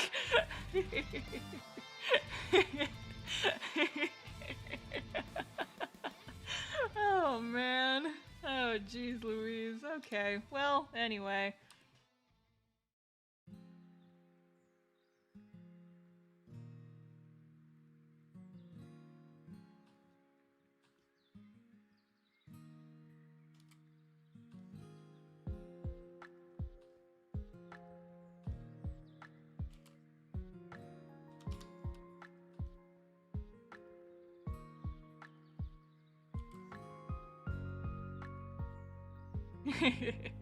I'd love to get more Marina backstory. Yeah, what's her deal? Where'd she get her own island? Obviously she played Animal Crossing New Horizons, you guys. Come on. I dropped so many hints. She and Tom Nook go way back. She bought Animal Crossing New Horizons day one. She still plays it every day to get her dailies.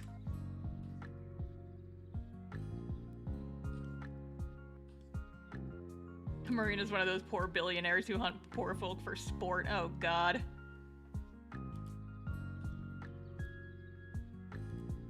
Marina wouldn't hunt people for sport. Ariana, on the other hand. She'd be like, hey Marina, can I use your island to hunt people for sport? And Marina would be like, hey, what the fuck? Except she wouldn't say that. Marina would never say fuck. Marina doesn't swear. But yeah, no, for real though, Marina backstory is, I've already hinted at it several times.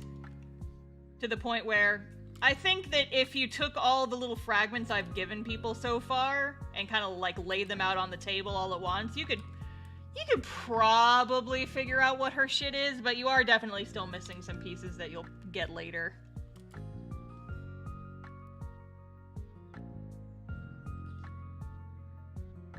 Marina's one of the ones, her backstory's not like overly complicated.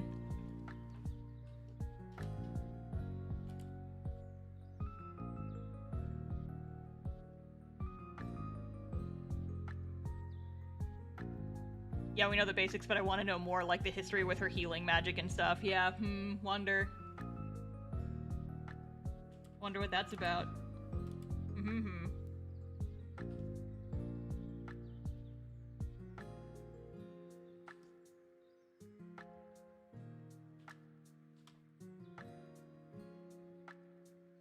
Also, where are her parents? I think the comic has already answered that. Was that not mentioned in chapter 10? I'm pretty sure it was.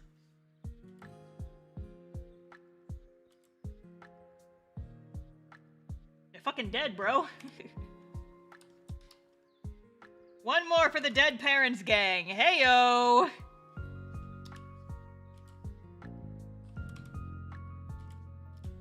You guys want to know something fun and quirky and interesting just for stream chat, just for being here? Thanks for being a pal.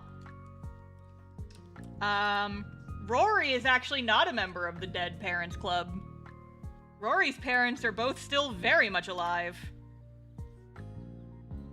So wonder what her deal is. Maybe we'll find that out eventually.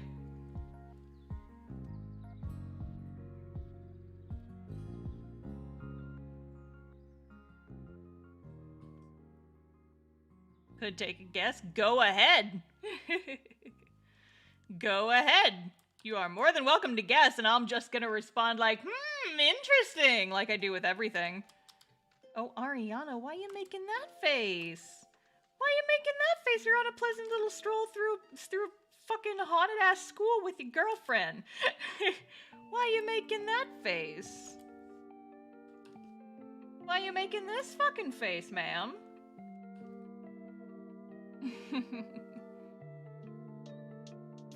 Living parent squad wear. It's pretty much just Rory. Briss is her dad. Oh god. Cringe. Imagine having that thick-ass man as your dad. Yeah, my dad's cringe. His ass is huge because he's such a big fucking racist.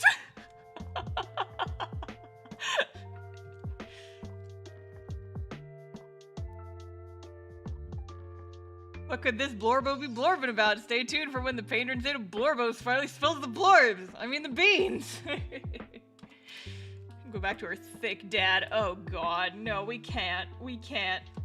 Talking about Briss having a huge ass actually gives me psychic damage. I hate it. It's the most cursed thing I could possibly imagine.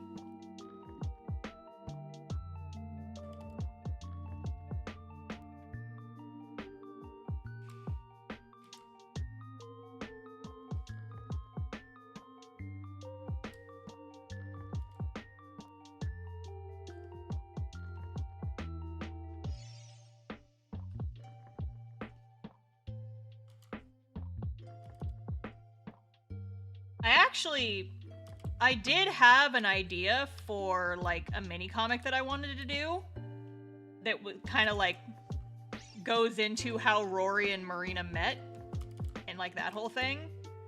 But it's one of those things where I was gonna see if I could, like, fit it into the comic first. But it's like a whole flashback comic. It's like they're gonna talk about it. In fact, they already kind of have a little bit.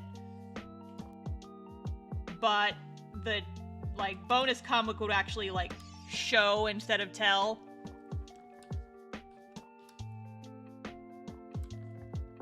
Because, like, there are going to be some flashbacks throughout the comic, but I don't think that Marina and Rory are going to get theirs in the comic. But I do have an idea for a bonus comic that I want to do about them. I feel like how they met needs to be shown in the main comic. Yeah, it's like, it's one of those things where, like, there's space for it. I just haven't written that far, you know? So it's like, I'm not sure if I want to, like, actually put this in the main comic. I sure would like to. I just haven't, like, found a good spot to put it yet. And so I'm hesitant to do, like, an extra comic about it, because it's like, well, I would love to fit this into the narrative if I could. Like, the actual main story. Because in my head, I know what happens.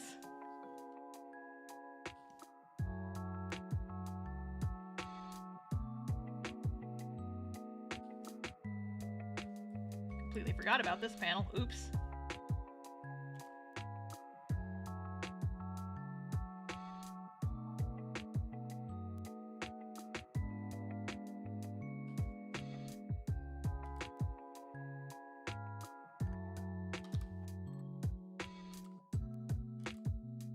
But yeah, I've talked in the past about how Rory and Marina almost didn't make it in the cut. I almost cut them out of the comic. They almost weren't in it, like, at all. And I'm very glad that I ended up making it work, because I feel like the comic would be very different without them. And I love them both a whole lot. And especially because, like, I keep coming up with scenes that involve the two of them and, like, some of the other characters, and I'm just like, fuck, and now I can't wait to draw that! Like, there's one scene in particular that I came up with actually pretty recently that I legit cannot wait to put in the comic now. Like, I just came up with it a couple months ago, and it's like, I'll tell you, I won't tell you guys the content, but I'll tell you, like, who it is. It's a scene with, like, Rory and Vector, and the two of them, and they're, like, kind of developing, not romantic, but relationship. And, like, kind of how they interact with each other is, like, the two, like, little kids in the party. And there's, like, it's kind of a somber scene between the two of them, but, like, it's a bonding scene between the two of them, and I actually, unironically, really, really love the idea. And then also, like, some Frankie Marina bonding that we're gonna get eventually, and I'm like, oh god, I can't even imagine the comic without the two of them now. Because just, they balance out the trio so well. Because, yeah, like, I know that people have been screaming for, like, more Marina-Frankie interactions. I promise you guys you are gonna get some of that. There's gonna be bonding between, you know, all the characters, really.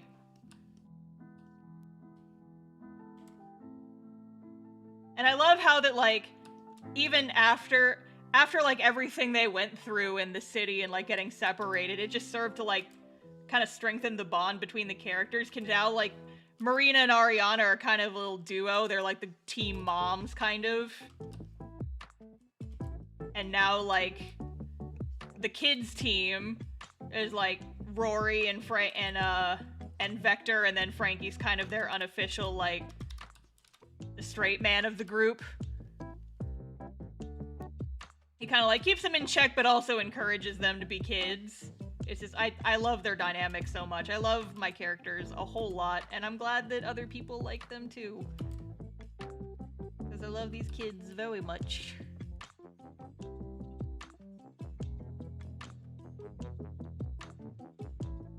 Just want you to know that you're one of my comfort streamers, and I look forward to your streams every Monday, Wednesday, and Friday. Have a good rest of your day and drink some water, you.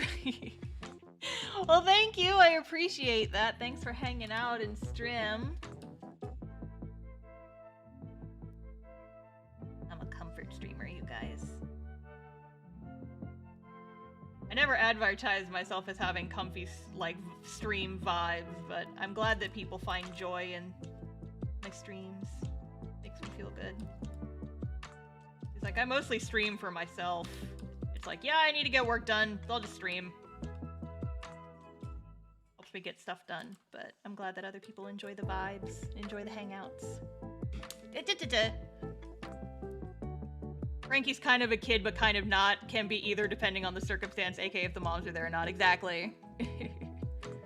I think that's something you need when you have quite a few characters. Make sure they can all individually bounce off each other and play a role. Exactly. Exactly. And that was like that was honestly one of the reasons why I almost didn't include Marina and Rory. Was it's like, what are their roles going to be within this cast? What are their relationships going to be like? Do I have enough reason for them to stick around that it would be worth having them in the story for the entire thing? And at first the answer was no, but then I thought about it and then I was like, no, yeah, they're good kids and they get to be in the comic. It was something that I waffled over for a very long time, but I am very glad that they got to be included, because I can't even imagine the comic without them in it. They balance out the trio very nicely into like a comfy little quintet that each kind of like pulls and pushes on each other in a satisfying way.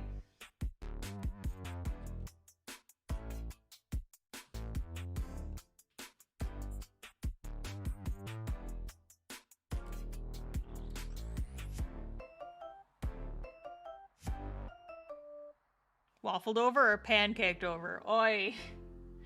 Oi. Enough of that.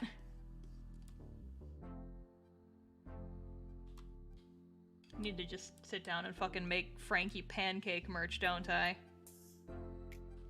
Breakfast Club acrylic stands when? Kickstarter merch, maybe? Although the Pancake Frankie thing wouldn't happen until volume 2 of the comic, so...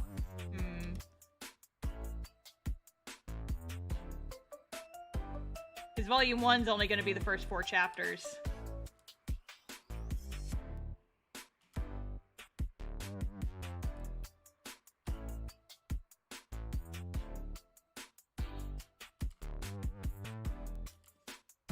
So, who would everybody be? If we were gonna do, like, Castoff breakfast-themed character, like, acrylic stands, what breakfast food item would everyone be? We all know that Frankie's pancakes.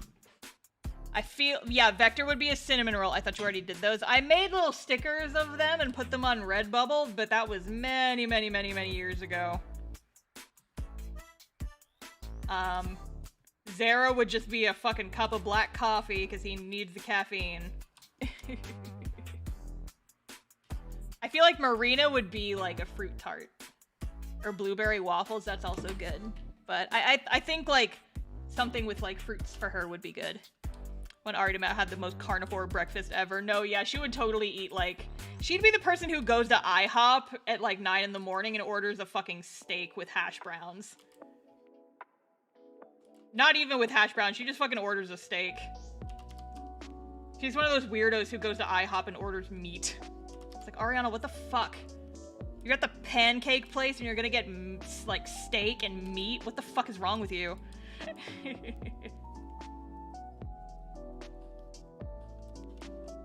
The side of bacon, exactly. What would Rory be? She's gotta be something with, like, a shit ton of sugar in it. She'd probably be, like, waffles or French toast. I think waffles suit her more than French toast, if we're being real.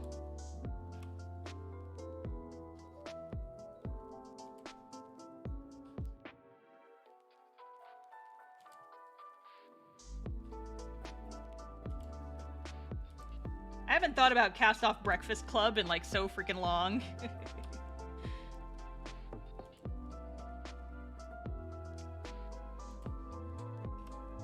That is kind of what you guys called the main trio for a while, wasn't it? It's been so long, it feels almost nostalgic now. Nowadays, the chat's just filled with calling Zara the wrong name.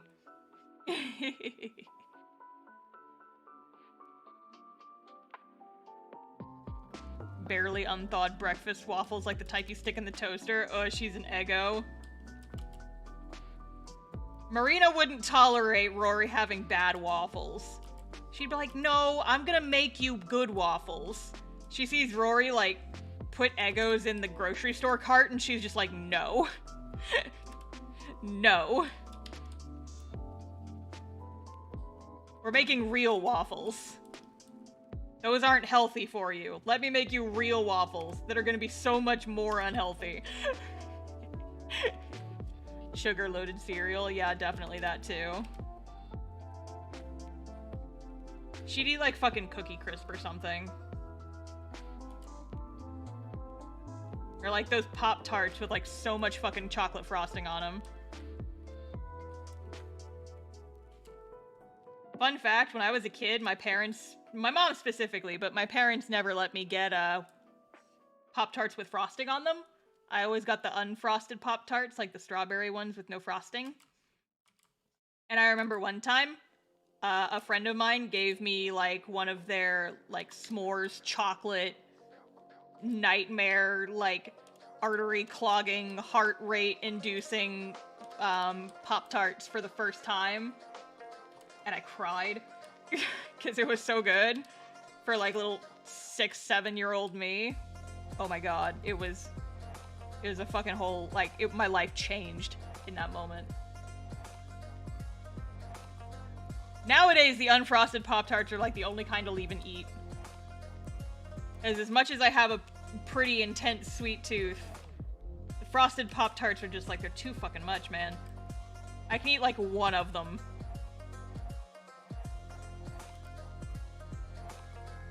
Also, I know I'm past my usual end of stream time, but I figure I've only got 2 more panels to ink, so I might as well finish inking this page, right?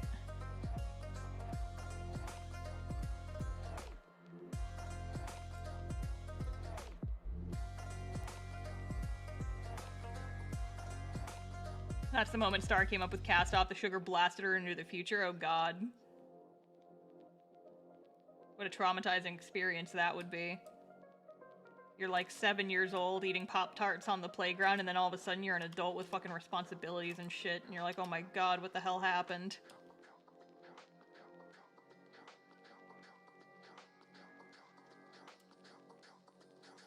Got a fucking mortgage. I don't even know what a mortgage is. I'm 7.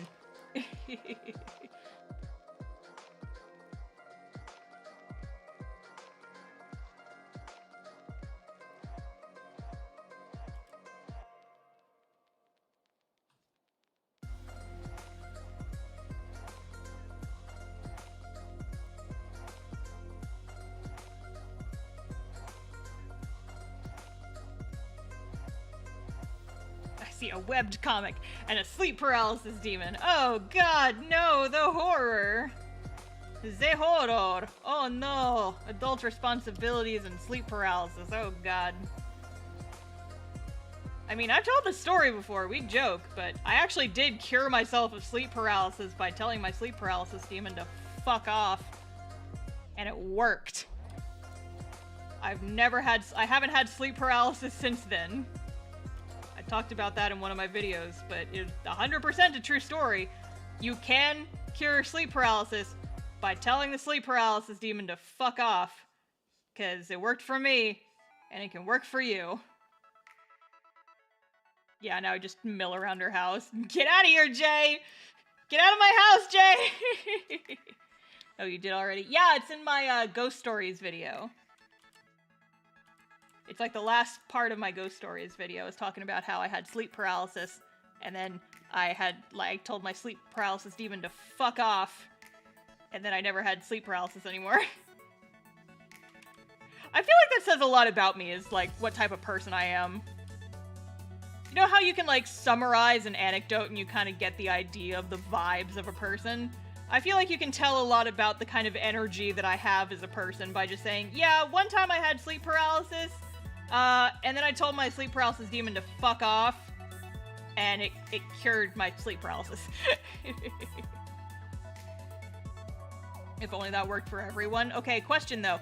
Have you tried? Have you tried telling the sleep paralysis monster to fuck off?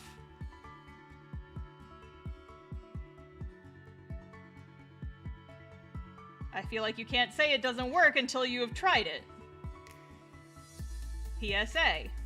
Just tell the demons to fuck off. It worked for me. It could work for you. I've never had sleep paralysis. Yeah, neither did I until I moved Japan. Japan gave me sleep paralysis. I'm pretty sure it was just the anxiety of culture shock and moving into a new country and all that stuff, but I had never had sleep paralysis or night terrors or anything like that until I moved to Japan. And then I told the sleep paralysis monster to fuck off and it left me alone. Why hire an exorcist when you can use swears? Exactly.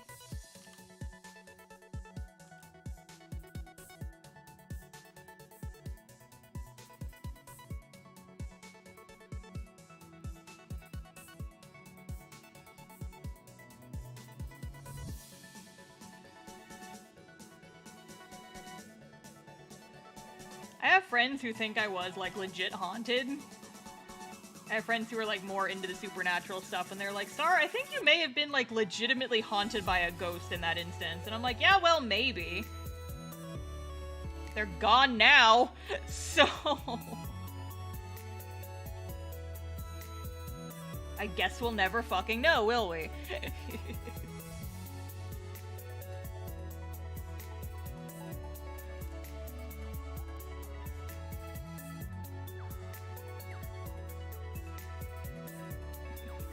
Ari holding her tummy in this panel because she ate at Denny's last night. Oh no, she has food poisoning from all the sugary breakfast foods that She stole off of everyone else's plate after she finished her fucking breakfast steak.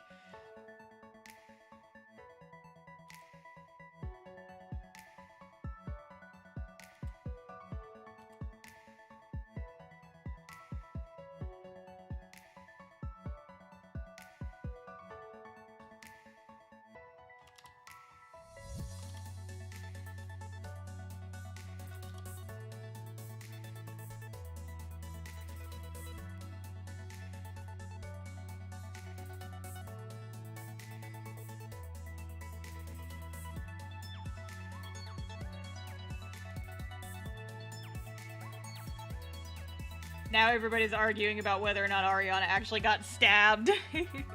She was impaled!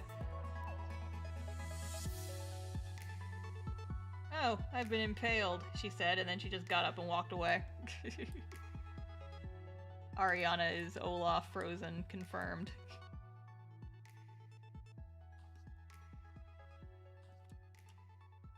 I've only seen Frozen exactly one time, and it was a possibly, you know, like, Yar Har Fiddle Dee Dee version that I just found on my phone and just watched on my little tiny iPhone screen.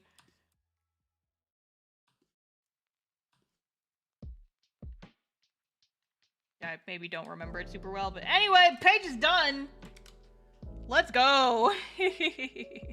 Alright, well, I inked 4 damn pages this stream.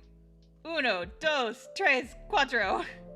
Well, okay, I didn't ink all of it. I still have to go in and ink the backgrounds, but yeehaw! Yeehaw! Alright, well, now I'm gonna go ahead and end the stream because my voice is very raw and I need to go actually, like, get water now because I'm thirsty and I'm out of water. But yeah, thank you guys for coming to the stream. I'm gonna do my end of stream usual shilling, and please stick around for the shilling.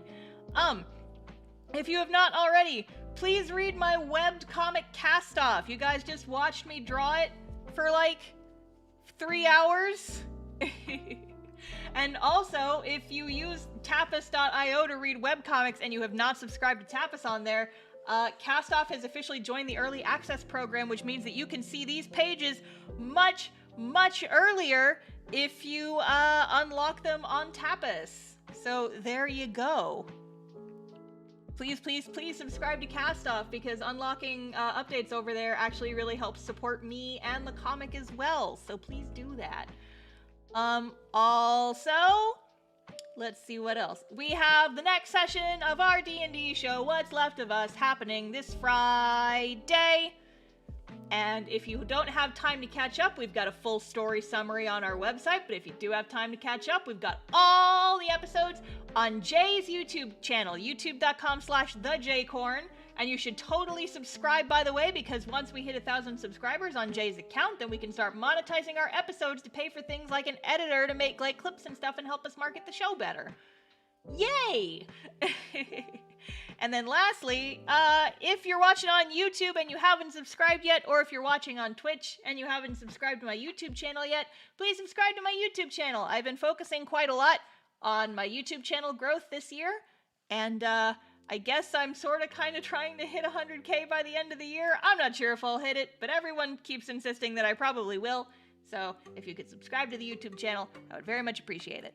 I post videos every other Monday, and then I also stream there as well as on Twitch. So, anyways, I am gonna go ahead and call it a night. But I will see you guys next time. Thank you all for hanging out with me. Next stream is another art stream, and it will be on Wednesday. Same time, same place. I will see you guys there. Thank you all so much for watching. Goodbye.